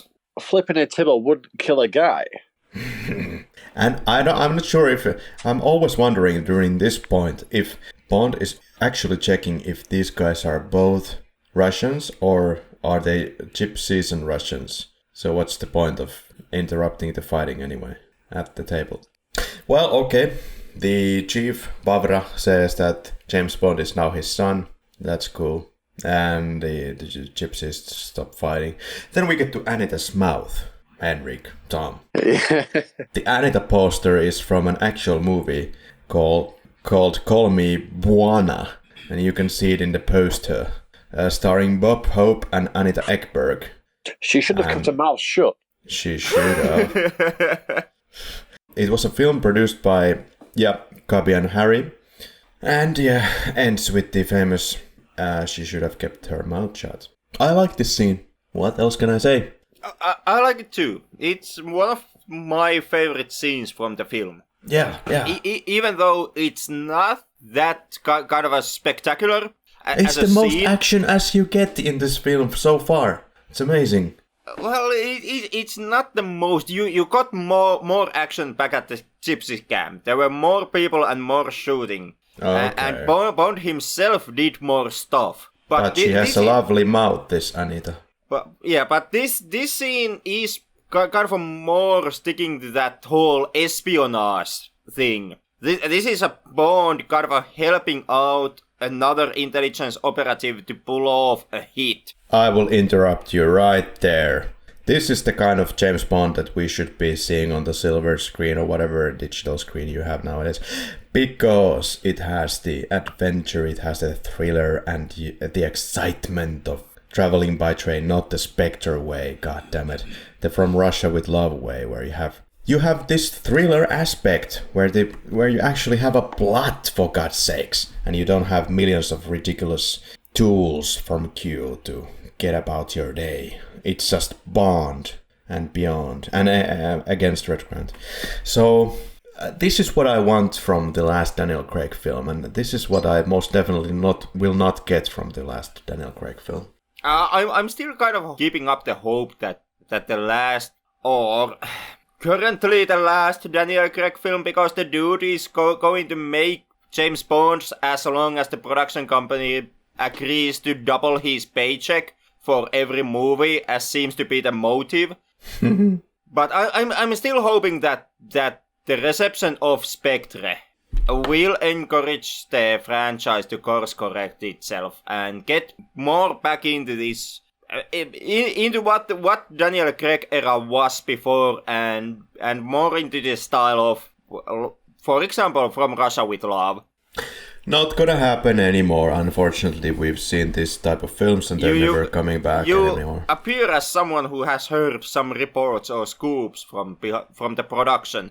Oh yeah, it could be just reading Hollywood as it is nowadays. We're never getting back at this because there's not gonna be people coming to watch this type of film. I don't know. I mean, Casino Royale was very hold itself back a lot. Casino Royale had things going for it, but at the end of the day I was disappointed with it because it was far away from the novel, as they were thinking that they were saying that they would be pretty like faithful for the novel, and they are not, because in the middle of was it like first 30 minutes and there's like a tanker exploding or almost exploding and fight at the airstrip. What the fuck was that? It's not in the novel anyway, and I think that was unnecessary. You could have toned it down way more than all those flying cars. And I'm willing to actually give that much leeway to the franchise at this point, because you today you have to have action in your James Bond films. But I don't want it. But that's kind of something that you simply have to take with your franchise. It's 2019, for love of Christ, man. What can you do? And then we have the hotel with Romanova, and Bond orders green fix, yogurt, coffee, very black, and prepares the shower. And Romanova dips into the bed, but it's not Daniella Bianchi who is going under the sheets in this naked scene. It's actually a stunt actor giving her stunt titties at this moment. Really? Yes. God damn it. Yeah, damn it, man. And she does look very much like Daniella Bianchi. I can't tell the difference even in the Blu-ray. So how was she credited in the end credits? I don't know, Daniella Bianchi, the tits version. Yes, the stunt tits. Turns out the decoding machine is in the Russian consulate, and Bond suggests that Tatiana should get the map of the consulate for him, and they can meet at the Saint Sophia Mosque to collect it. But unbeknownst to them, the camera is rolling behind the mirror, Henrik and Tom, and a sexy video is being recorded. But Bond is literally fucking it up at this moment. So maybe the biggest fuck up of the entire series. And I kind of love the movie for the scenes like these. Yeah. And the overall atmosphere of the film, which is that Bond makes the dumbest decisions through and throughout the movie. When it comes to the shooting, Connery was clowning around, making fun perhaps of Bianchi's awkwardness during bed scene, but also to calm her down. And this was, after all, her first film, at least at this level, in the sort of a Hollywood-ish situation. And for a Miss Something, or like a beauty pageant, she does a pretty stunning performance, as far as I'm concerned. Hey, let's get to St. Sophia Church while we're at it. Interesting, yes. First of all, that they got to film in a mosque, isn't it? How the times have changed. I don't think this would happen so easily nowadays. Well, they had real trouble trying to clear the crowds from the cameras. Yeah, that happens definitely when they're trying to get inside a train. And yeah, Young, the director, made further adjustments by Bond not killing the Soviet agent as mentioned, but it's Grant doing it. This gives kind of the focus and perspective for this script. Let's get to the map check, however. In the map check scene, well, it's a map check scene, and Bond says that all I want is the lector. And Armendariz checks that, are you sure that's all you want? Well, And we carry on the boat scene. We get to know that the lector is about 10 kilos in a brown case. Brown like your eyes. Keep it technical. Great lines. Who else liked the boat scene? I did like the comedy that it added to the film. Yeah. And I also kind of liked keeping with the Bond making the stupidest decisions he can make in the situations in this film. I also like the fact that Bond in no way deemed it necessary to any way edit the audio tape before he sent it to his boss. But that was all worth it, because we get to the M listening to the tape, and Moneypenny's facial expressions are gold in this scene. I love it. It looks like my grandmother, actually, like when she's listening to something very romantic. It's just, yeah, I love Moneypenny. And there's a story regarding M in Tokyo, where Bond had an interesting experience with M in Tokyo. I so wanted to hear that story, but it's paused at that point. Russian consulate. Russian clocks are always correct. Karim Bey gets his revenge in this scene with the Russians by blowing a bomb, as far as I'm concerned. And Bond steals the lector. Guys, do you have an input on this? Because Bond says that hell of a time to become superstitious. There's confusion about the date when they were supposed to attack the consulate. And would you agree that the date of 14th was used here to try to confuse the opposition, and instead they broke in on the 13th and they didn't inform Tatiana Romanova about it? It was kind of trying to avoid the opposition of knowing what they're going to actually do. It kind of would appear to be a logical thing to do. I didn't pay that close attention to it, and I didn't form a cohesive theory about that one line. So we move on to consulate on fire scene, and they did set smokes around the Russian embassy to simulate a burning building. Now the police cars, if you see them, do see the ambulance arriving. You see them because the reason why the ambulance arrival looks so documentary-esque, it's because it was the real ambulance. Shot without permission, of course. And if you look carefully at that shot when the ambulance arrives, there's like a what looks like a dad and a little boy, and they turn themselves to the camera and they wave at the camera. You can see it if you're quick. We get to the train. It's that iconic scene. It is. It might be the biggest set piece of this movie. Yeah. The boarding the train was a trouble in itself, because there was loads of crowds around Istanbul. They were really interested about the filming all the time. And to distract their attention to somewhere else, the stunt guy went to some balcony and was hanging from the balcony and was yelling, "Help, help, help me!" And so, the crowd was distracted by that, so they got their film filmed. So they hop onto the train, and there's some Russian dialogue once again. I did send this part to our Russian friend Yana as well, but she couldn't make out what the hell is going on in this dialogue. But I do remember in the old Finnish subtitles, this was translated, where the Russian security man Benz decides to hop on the train at the last second, and his Russian dialogue was translated more or less as, "Tell the consulate that Romanova has defected to the English side," or something like this. So, yeah, makes sense. They wanted to shoot the boat shoot that is in the end of the film in Turkey, but they were unable to do it. Poor weather, sluggish boats, rough seas and seasickness and all that, so it was scrapped for later and shot in Scotland. And around this time they got the information that Armendariz is indeed terminally sick.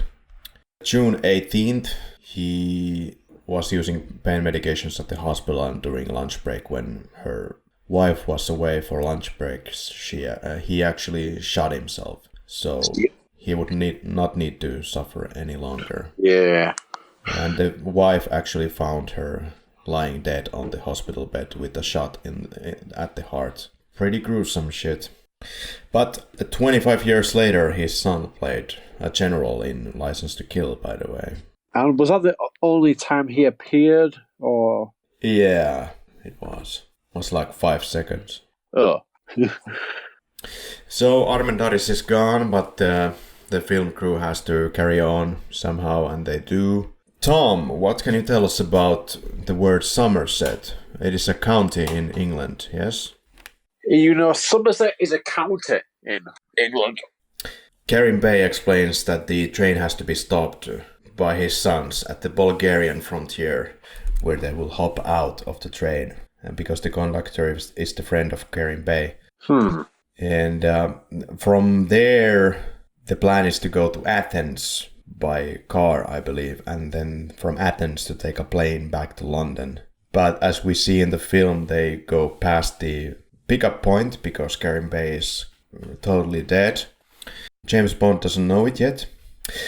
Tom, can you tell us something about the dialogue part? Quote, I will use this in Piccadilly. What is so special about Piccadilly, Tom? What can you tell us about Piccadilly? Why does Tatiana want to use her dress in Piccadilly? You know, I've been to Piccadilly 10 million times. Oh. And it is chaotic, it's annoying on so many different levels. It's actually hell, to be quite fair. It's bang in the centre of London, and I'm sure you've been, right? I'm not so sure that I've been in Piccadilly. Henrik, have you? No, I haven't even been to London, to my great shame. Oh. And another curious quote, guys. Bond comments on Tatiana's blue dress. Quote, it is 4 o'clock, you know. This is not culture. At 4 o'clock, even on a honeymoon, then I will take it off. And Bond comments, I think we're talking at cross purposes here. Tom, what does it mean? On the train, right? Yeah. You know, I have no idea. What she means by that. What cross purposes? I was totally lost there.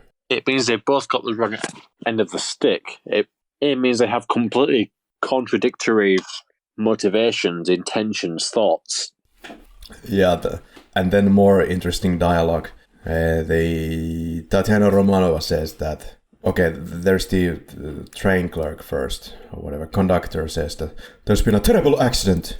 And Tatiana Romanova's reaction is, no tea? Because that's the most logical reaction, right? For a Brit, yeah.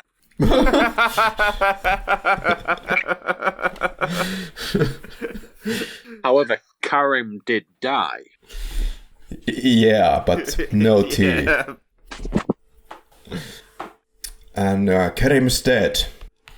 And there's some violence brought on towards Tatiana Romanova by James Bond. And unfortunately, Tatiana Romanova knows nothing about the whole incident. And she gets slapped. Henrik, your thoughts? Is this quite sadistic at this point? There's the scene where Bond comes back to the compartment and says that Karim's dead. And liar, and a facial slap. I don't know.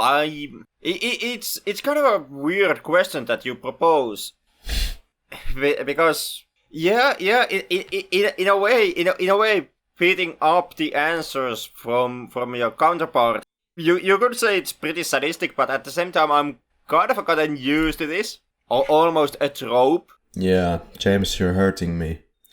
In films back into the 30s and I guess I would say mid 60s, the hurting and slapping a woman into the face when you need answers, or even to kind of shake her up, it was kind of the go-to response. Like if you watch old film noirs and stuff, for example from Humphrey Bogart, you actually see this thing put off constantly. Yeah, But with that out of the way, I guess you could also say that is sadistic. I kind of would like to see a version of the scene where actually the Russian consulate worker is not Tatiana Romanova, but Xenia Onatop. And I think she would, seriously slap Bond back at that moment. Yeah, most likely. I mean, in a way, this is something you still see in the films. Like, this is using violence to get answers. You could say that it is using torture to get answers. And torture as an interrogation method is something that still is extremely heavily used in films, in comics and in books. Like that is still one of the go-to solutions whenever you are dealing with a hard to interrogate subject. Therefore we go to Belgrade. Kerim's son is having a meeting there with Bond, James Bond. This is weird because Bond is supposing the following scenario. Bond's theory is that Benz died first during the fight with Kerim.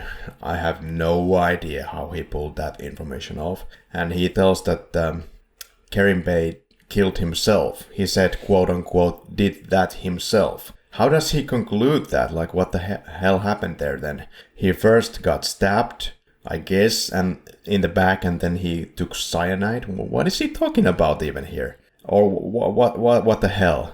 Bond's theory is kind of wacko, but later we find out that it was of course Grant who killed them both. So Bond's theory is out of the window. And Bond says he needs help to get across the frontier strip between Yugoslavia, the Slovenian part, and the Trieste in Italy. He tells him to ask M to send someone from Station Y to meet him in Zagreb, which is Yugoslavia once again, in the Croatian part. Still following. And the son always appeared to me very uncaring about his father's passing. I mean, the Bond tells him that his father's dead, and he's like, what? Who did it? Who did it? And when he exits the scene, he's like, okay, like, I'm going to have a drink now, or going to smoke. I don't know.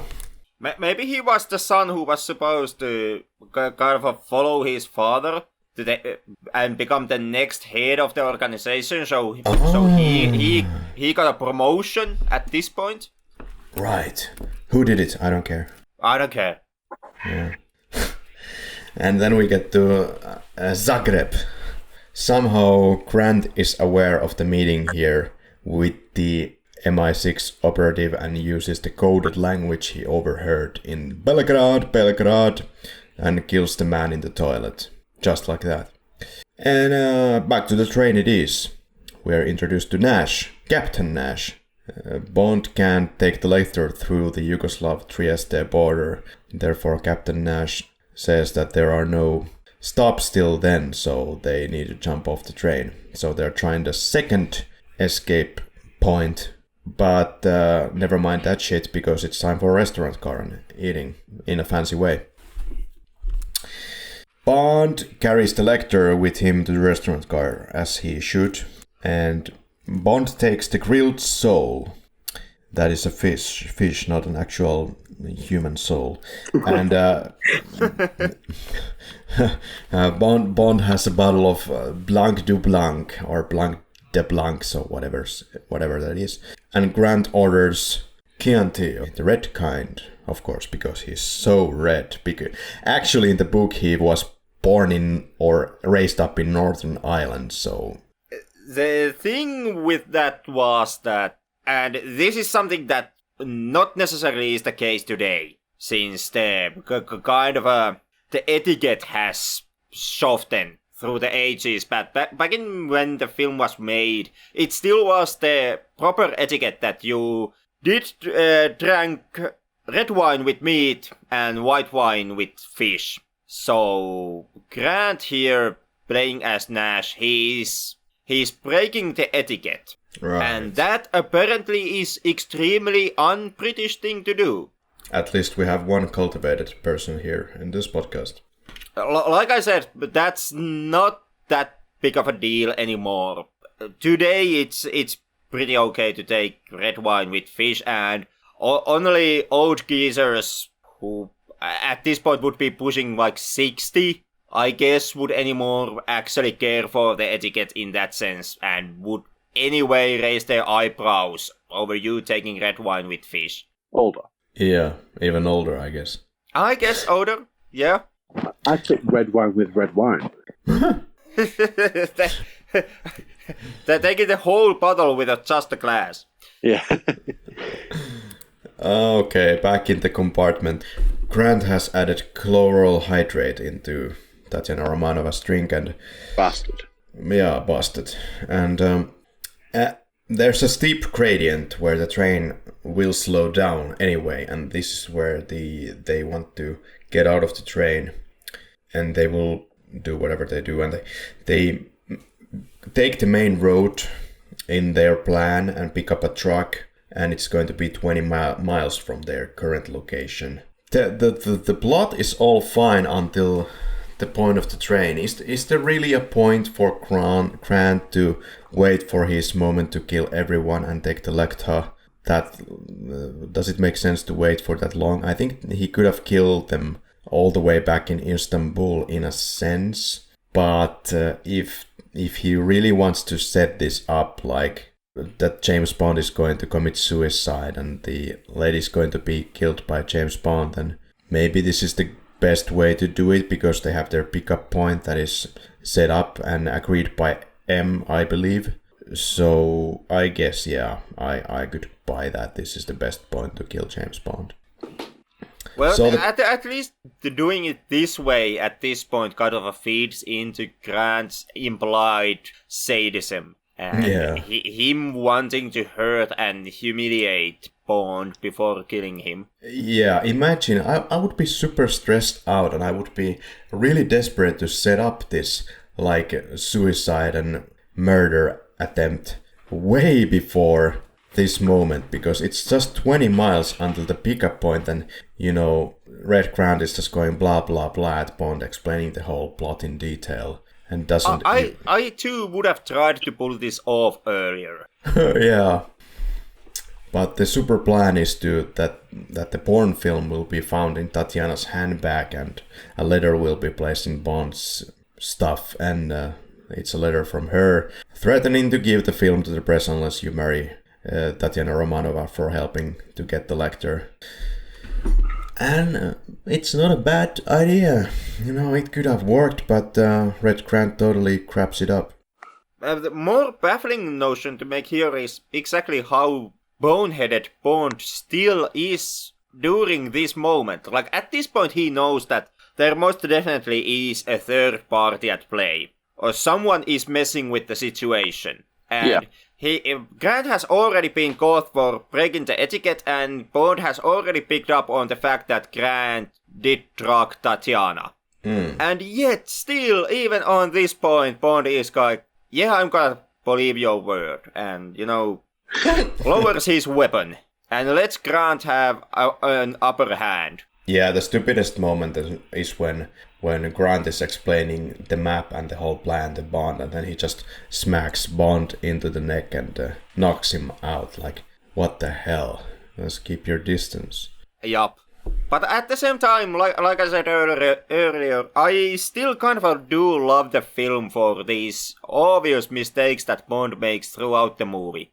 Yeah, yeah. At least Bond is like... in the later parts of the franchise, Bond becomes more and more this super being who beats everyone in a fight easily and always is one step ahead of everybody's plans. Exactly, So, he feels vulnerable still. He's more vulnerable, he's more realistic, and in From Russia, Bond actually really has to pay in some form for his weaknesses in character. Like, his lust for sex does create a situation which leads into the porn film. And also Bond not being the super genius he later turns out to be in the later installments feeds into Bond falling into obvious traps here. And I really do like this aspect of the film. Yeah, I also like the more vulnerable James Bond, and the fact that this might be just the most closest adaptation of any Ian Fleming novel put onto the screen. Maybe Dr. No as well, but From Russia with Love is pretty close to the novel still. But yeah, Tatiana is totally drugged out. During the filming, Connery liked to play games with Bianchi. For example, he tickled her when she was supposed to be passed out from Grant's drugs, so great help. And the train fight ensues. Filmed in June 20th, June 21st. Grant fight is filmed Grant fight in the train was really complicated due to the limited space that they had there at the Pinewood in the train, and they used 3 cameras to complete the scene. The actors were really on board with this scene. There was only one shot, in my understanding, where a stunt player was required. And some felt that Terence Young was going way too far with this scene, and the audience would backlash because of the brutal reality of the scene. Your thoughts? I do see the reality. I don't see what would cause the backlash. Of course, that is coming from me as someone who has been kind of desensitized by the violence and a lot of extreme gore you see in action movies today. And what do you think about Robert Shaw's performance here? For example, lines like, "Not until you kiss my foot." He just might be one of the best actors in the whole series. To me, he is one of the best actors in this film. Yeah. Tom? I agree. And he's not in an easy position as an actor, because technically he is... I would say that he is technically the only real antagonist this film has. There are the background villains like Gleb, but they don't physically themselves take real part in the proceedings of the film. They are precisely in the background before they show up in a couple of scenes. So when it comes to having a villain, when it comes to having an opposing side, it kind of falls simply on Grant. And that being the almost only villain of a major spy action movie, it is kind of a hard act to pull off. Yeah, super physical scene. Sweat is flying all around. There is this one soundbite that I always notice when this train fight is happening, and I've named it the Nancy soundbite. Sorry guys, I'm totally autistic in this podcast, but there is this one soundbite that repeats over and over and over during this fight, and it sounds like this: Nancy, Nancy, Nancy.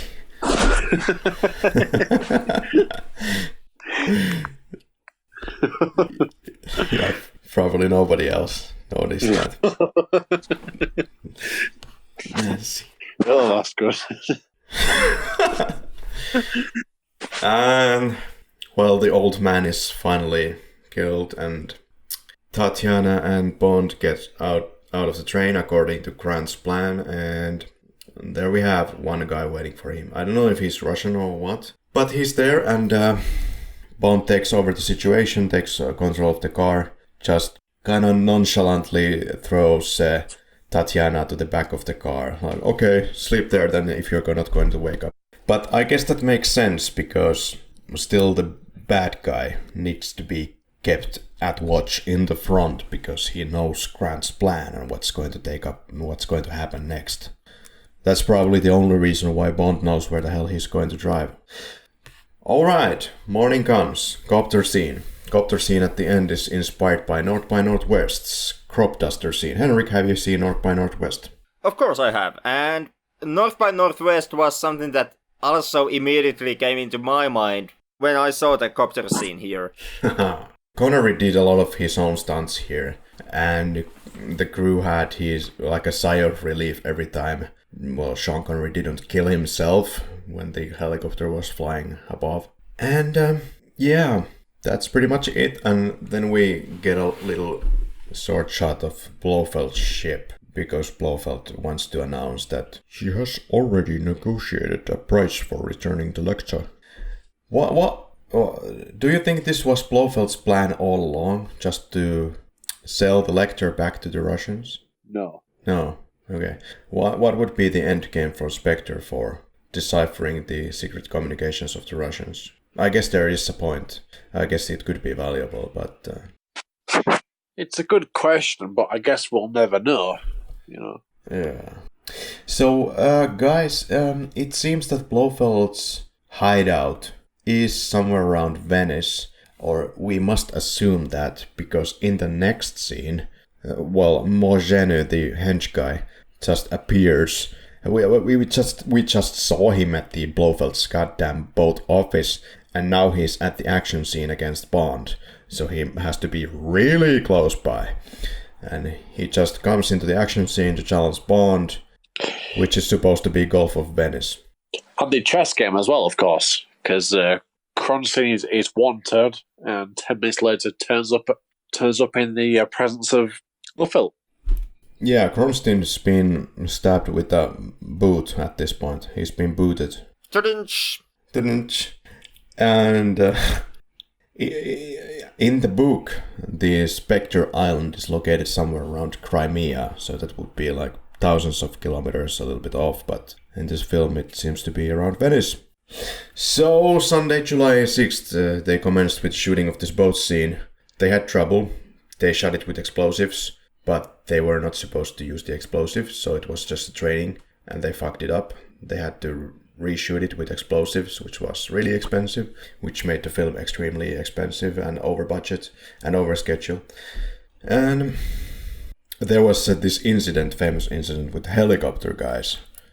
When they were scouting for locations around Scotland to shoot this scene. It took off, this helicopter took off, went over the water, rose about 30-40 feet, and then didn't rise above the water and stood still for a moment.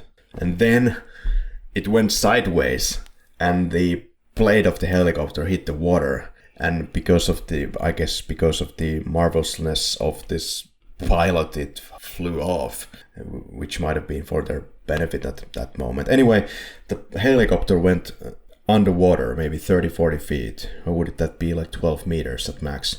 And the director was there inside the bubble, inside the helicopter, underwater, like James Bond, kicking the helicopter's window so that he could get out with this other guy, Michael, and they got to the ground.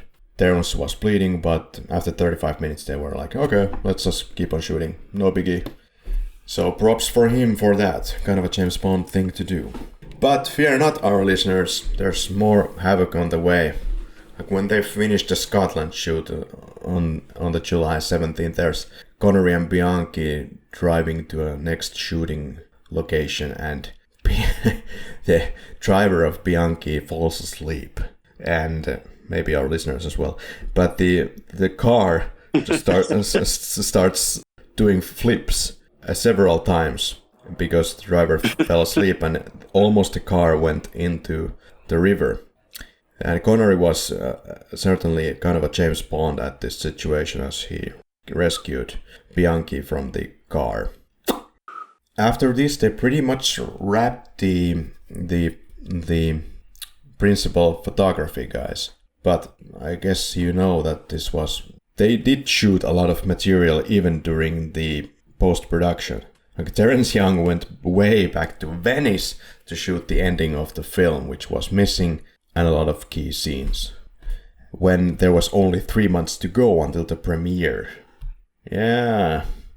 And Peter Hunt, the editor, did a lot of ingenious editing, rearranging a lot of the shots that they had done in the start of the film, which really helped the film. And they reshot the shot where they removed the mask from the fake James Bond. And now they added a mustache for the guy to make the differentiation that this is not James Bond. I guess we now get to the scene with Rosa Klebb fighting against James Bond. And she has the poison spike shoe, the same that Blofeld wears in some previous scenes, and gets shot by Tatiana Romanova. This is a great scene also for the fact that Tatiana kind of gives a middle finger for Klebb to her love for James, for a couple of months anyway, is more important than Mother Russia. Okay, but she also did fight on the right side. She did the right thing. then again, does Tatiana actually know that? Because there is no scene in the film where anyone would explain to Tatiana that Gleb has defected to Spectre. What do you mean? So Tatiana Romanova basically totally defects at this point from the USSR. Which is kind of a odd notion, because in the beginning of the film, Tatiana's extreme loyalty to the state is being brought up. And I, for love of me, really don't see in the film the moment where James in any way would have made anything that remarkable that it would kind of explain Tatiana giving up her extremely loyal attitude towards the Soviet Union and instead falling so madly in love with Bond that she would defect. I mean, if you would like to make a logical argument, you could of course make the point that Tatiana, even with her not actually knowing that Gleb has defected, she still helped Bond to steal the Lector. And this way, she has committed a treason. And that, of course, could feed into her desperation, that now she has to defect to Brits, simply to avoid returning back to the Soviet Union and having to explain her actions, and most likely facing a firing squad. But that would kind of be the only motive that she would have to defect to Britain. You can go with the fact that she is madly in love with James Bond, but it doesn't matter that she is still doing the right thing, at least at the plot convention of the film, taken into account that these are the evil guys and James Bond is fighting against them. They are the evil guys to the audience, who knows that they are Spectre, but they are her countrymen from the point of view of Tatiana, unless someone has explained to her that Gleb has defected. But as Tatiana Romanova points out here, after shooting Gleb, a horrible woman. Still the head of their Soviet intelligence. Come on. At least that was the impression that she had. She was just a corporal. No biggie. Yeah. Yay, I win this argument. Goodbye. I would say you simply win this argument by having the script on your side. Gleb being a horrible bitch does not automatically kind of explain you killing your own boss. Especially since you are supposed to be extremely loyal to your country. Oh my god, no. I disagree. God damn it, loyalty to your country does not work in the way that you can simply disregard it immediately in the moment when you have a disagreement with your boss. But then again, okay, let's say that Tatiana Romanova was physically assaulted and sexually assaulted by Rosa Gleb. Maybe that was enough punch for her to shoot her. Maybe it wasn't about the country. Maybe it wasn't about James Bond. She just wanted to shoot that Rosa Gleb. If you want to go with the assault theme here, the best you can actually spin up is Tatiana falling in the hands of a pimp. In the sense that Gleb ends up pimping Tatiana to Bond. But once again, you know, extreme loyalty. It is beyond question, as Gleb herself points out. It's from Russia with love, not from Russia with Rosa Gleb. Well, what about love to Mother Russia? From Russia with Mother Russia. No, that's a stinking title, Henrik. No, but still, you know, even the title does not clearly define to whom the love is meant to. It simply makes it clear that it comes from Russia. I guess we will leave it at that. Well, the movie is basically over after this Venice post-production shot scene with all the extravaganza. There's a huge change that happens when you think about the music of Bond after this film. Like here, John Barry is still sounding like he's doing a more careful kind of a more classical type of movie soundtrack. If you look at Goldfinger, it's all about the brass and the shit tons of noise. Like it's a super noisy soundtrack, guys. Yeah. Yeah, and there's definitely an evolution in good and bad. Like Dr. No sounds super classical movie soundtrack from the 60s, whereas From Russia with Love is slightly like bigger in its sound, and Goldfinger is making history right there, which we will not cover in this podcast right now. That's From Russia with Love, guys. Yeah, I have to admit, I didn't get any love from Russia. Yeah, you got a temporary Tinder level relationship. So, guys, I think before you give your final verdict on the film, there's a lot of quick categories to cover. So, favorite performance, Tom Frankland. What do you reckon? It's 100% Pedro. Pedro gets the vote. Henrik? Connery would be kind of the obvious pick, but I go with Robert Shaw. I have to go with Robert Shaw as well. He gives me the chills when he's delivering those lines to Bond during their confrontation in the compartment.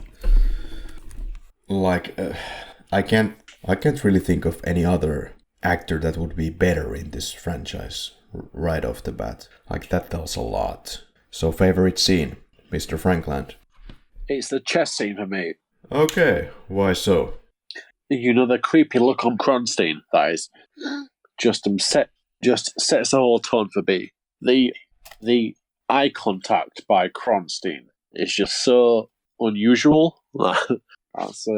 It just makes the film, in my opinion. It just epitomizes Spectre, calculated. You know. Yeah. In the book, by the way, he doesn't get the message via the glass. He gets the message via enveloped letter. So a rather more boring solution. Really? Yeah. But Henrik, favorite scene? I guess that would be Bond stealing the lector from the Soviet consulate. I didn't script this beforehand, but definitely this is my favorite scene when... Yeah, the scene where James Bond is confronted by Red Grant in the train. That's definitely my favorite scene. And Mr. Frankland, what is your favorite quote? My favorite quote would have to be, "She should have kept her mouth closed," which is hilarious. It's a good one. Henrik? I would go with a bit more serious one. The blood is the best security in this business. Oh, okay. I remember what's my favorite quote. This is going to be a tricky one. Please give me a second. Scram 60, 46. So that's the death of Rosa Klepp. Sorry.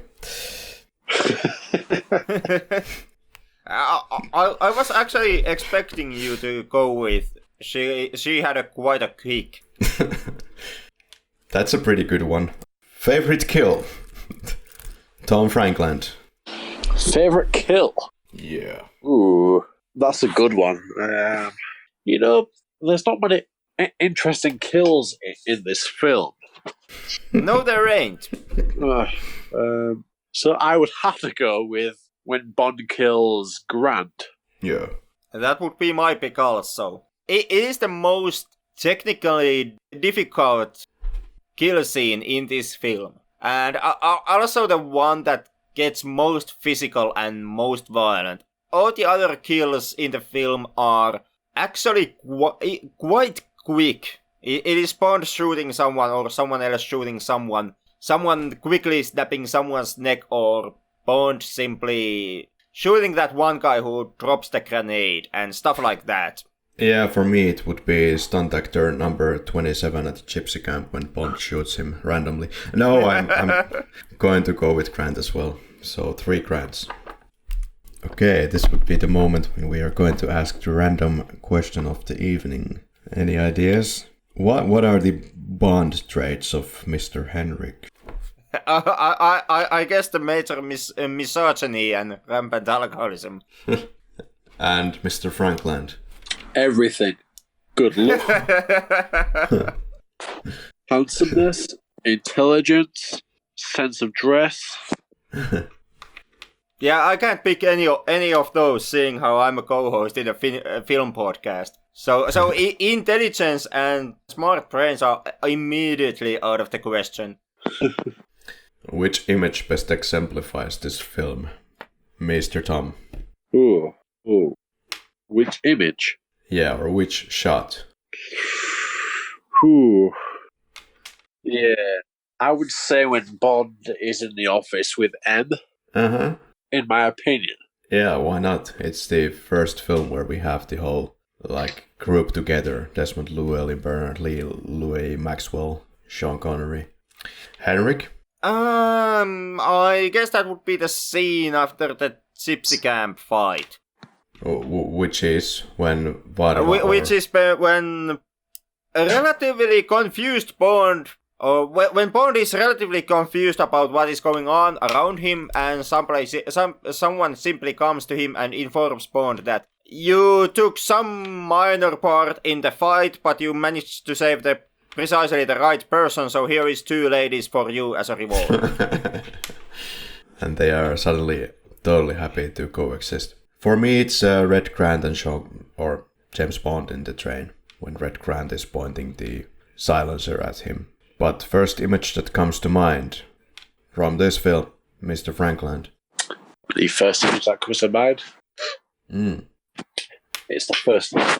With the Pinewood Garden? Yeah, exactly. Where you really get to grips with the villain, which is Grant just strikes you right off the bat as calculated and competent, and it really sets the tone for the whole film, I think.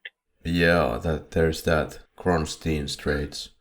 For me, whenever I think about this film, it's always the Gypsy Camp first. Really? Yeah, maybe not a special reason for that, I guess, but it's the Gypsy Camp anyway. To me, it's the scene when Kerim kills Krylenko. For me, it's kind of a highlight that still the more realistic, more down-to-earth, more John le Carré attitude towards the espionage. What took Tom out of this film? I mean, the lack of real action kind of turned me off somewhat. Henrik, is this also a slow film for you? What do you say?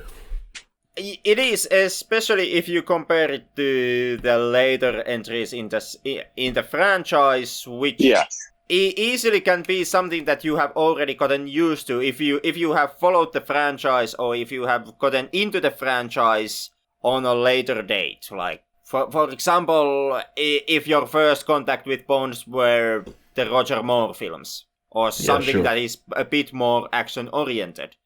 Let's say it's just a random flick from the 60s. Does this pace bother you? Still, it has a lot of quick pace cutting from Peter Hunt, which might be still revolutionary during those times. But yeah, I think there's maybe some too much of this actually really complicated, like literary type of dialogue scenes, and maybe a few too many. I, on the other hand, did not have a problem with the dialogue or the pacing of the film. I was not being taken out from the film at any point. Yeah, same here. I wasn't taken out. But what pulled Mr. Tom in to From Russia with Love? Probably the quality of the characters themselves, such as Rosa Klebb, who is kind of really unique in the whole franchise. Of course, Sean Connery speaks for himself, you know. Henrik. To me, it would be that funny scene when Bond appears at the office for the first time and throws his hat to the rack. Yeah. For my next miracle, I... Precisely that moment. It got the first laughs out of me. And it was kind of the entry point after which I was with the film the most. Yeah. For me, once again, I have to go to the train scene with Red Grant. No question. Not until you kiss my foot. Yeah.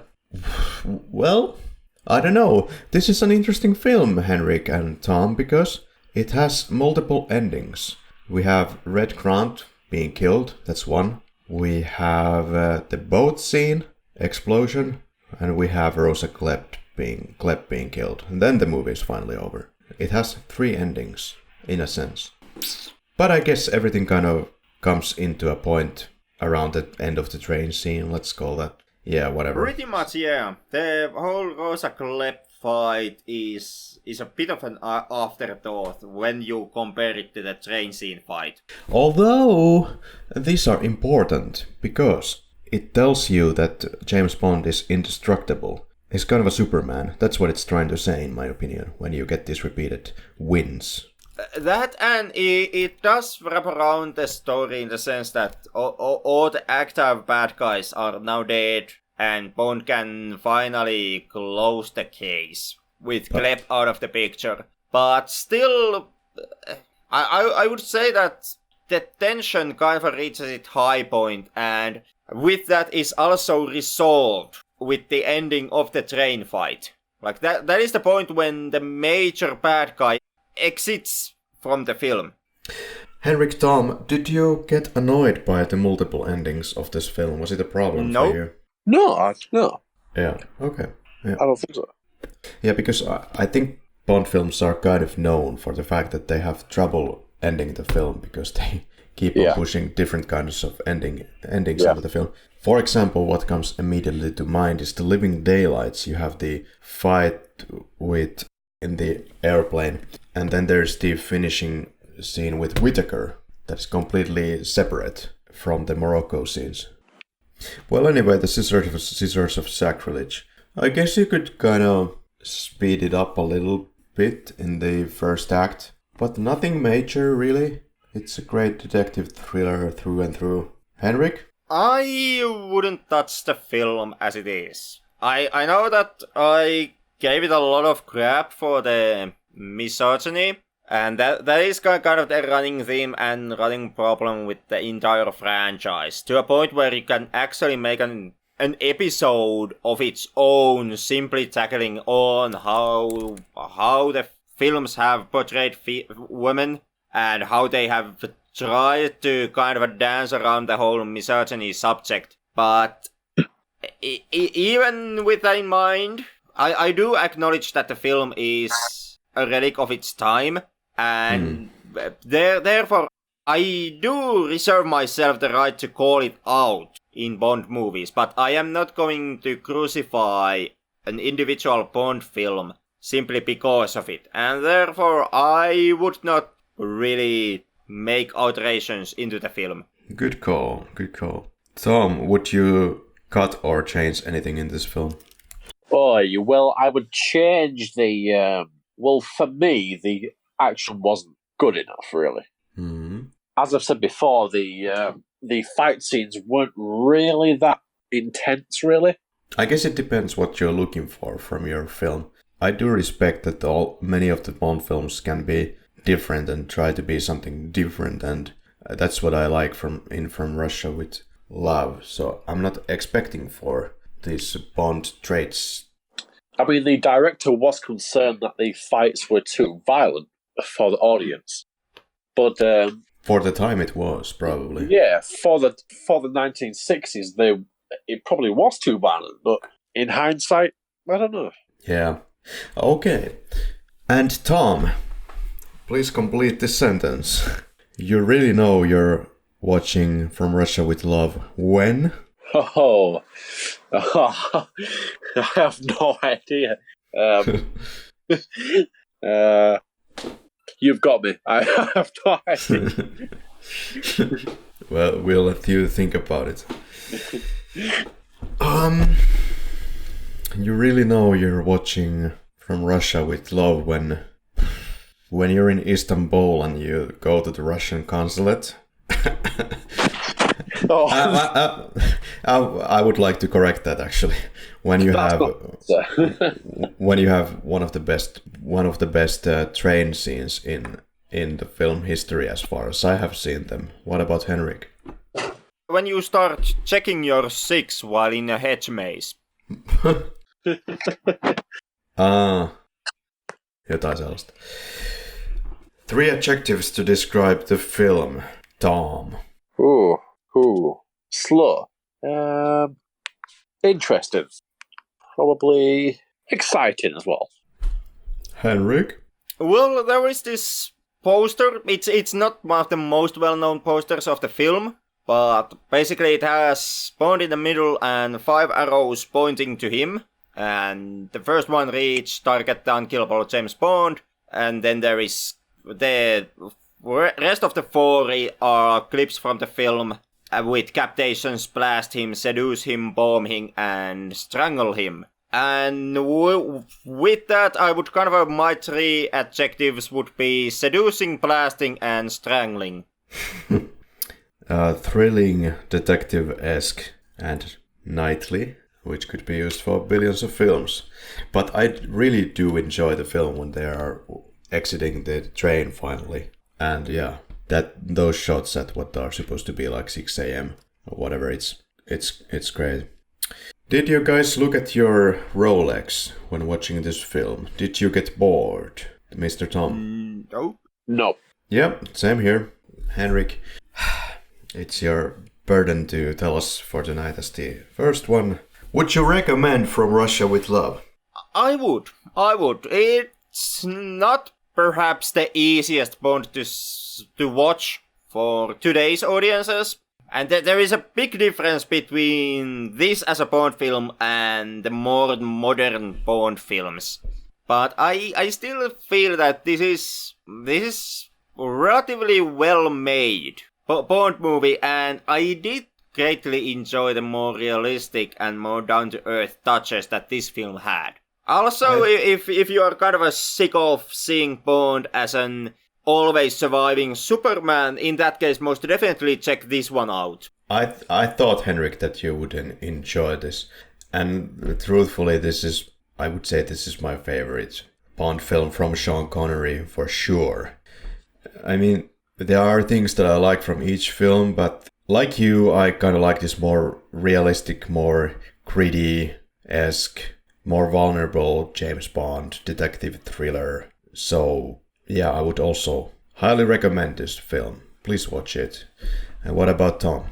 Yes, I would recommend it. You know, I think there are more action-packed James Bond films that one could watch. However, to understand the whole chronology of the franchise, I think it's essential watching, really. So yeah.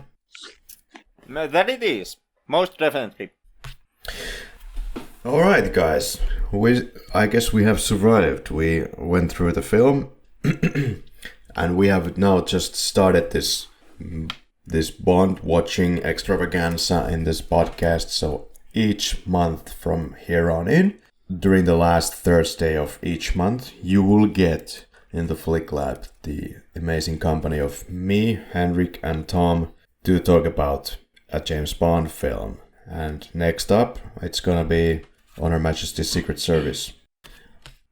Guys, did you survive this episode? How do you feel? I guess, seeing how I've done this for some time now with you, I guess this was the most hardest thing for Tom, who is a newcomer and who now has to face the reality that if he really plans to stick with us throughout this Bond run here in this podcast, he's better get used to these fucking 4-hour recordings which we usually push out. Hope no hard feelings, and see you with the Bond in about a month. And while you're at it, you could still check our International Cinema Challenge that I like to remind you of. So each month, at least once, we will go through a film from a kind of a sometimes an unknown country. There's this challenge that we will watch 20 films from 20 different countries, and if you want to participate in the challenge, yeah, you can join us watching these films. And if you don't, you can of course make your own plan to watch 20 films from 20 different countries and yeah, watch some other films. At the end of the year, at least in January 2020, If there is somebody who wants to join this podcast as a guest and who has watched these films or watched 20 films from 20 different countries, you're welcome to join us. And let's just talk about the amazing experience that you all had watching Uncle Boone Me and One Shot for 5 minutes. Thank you for joining us, and from me it would be ciao. Ciao from me. Heippa trollaan ja niin poispäin.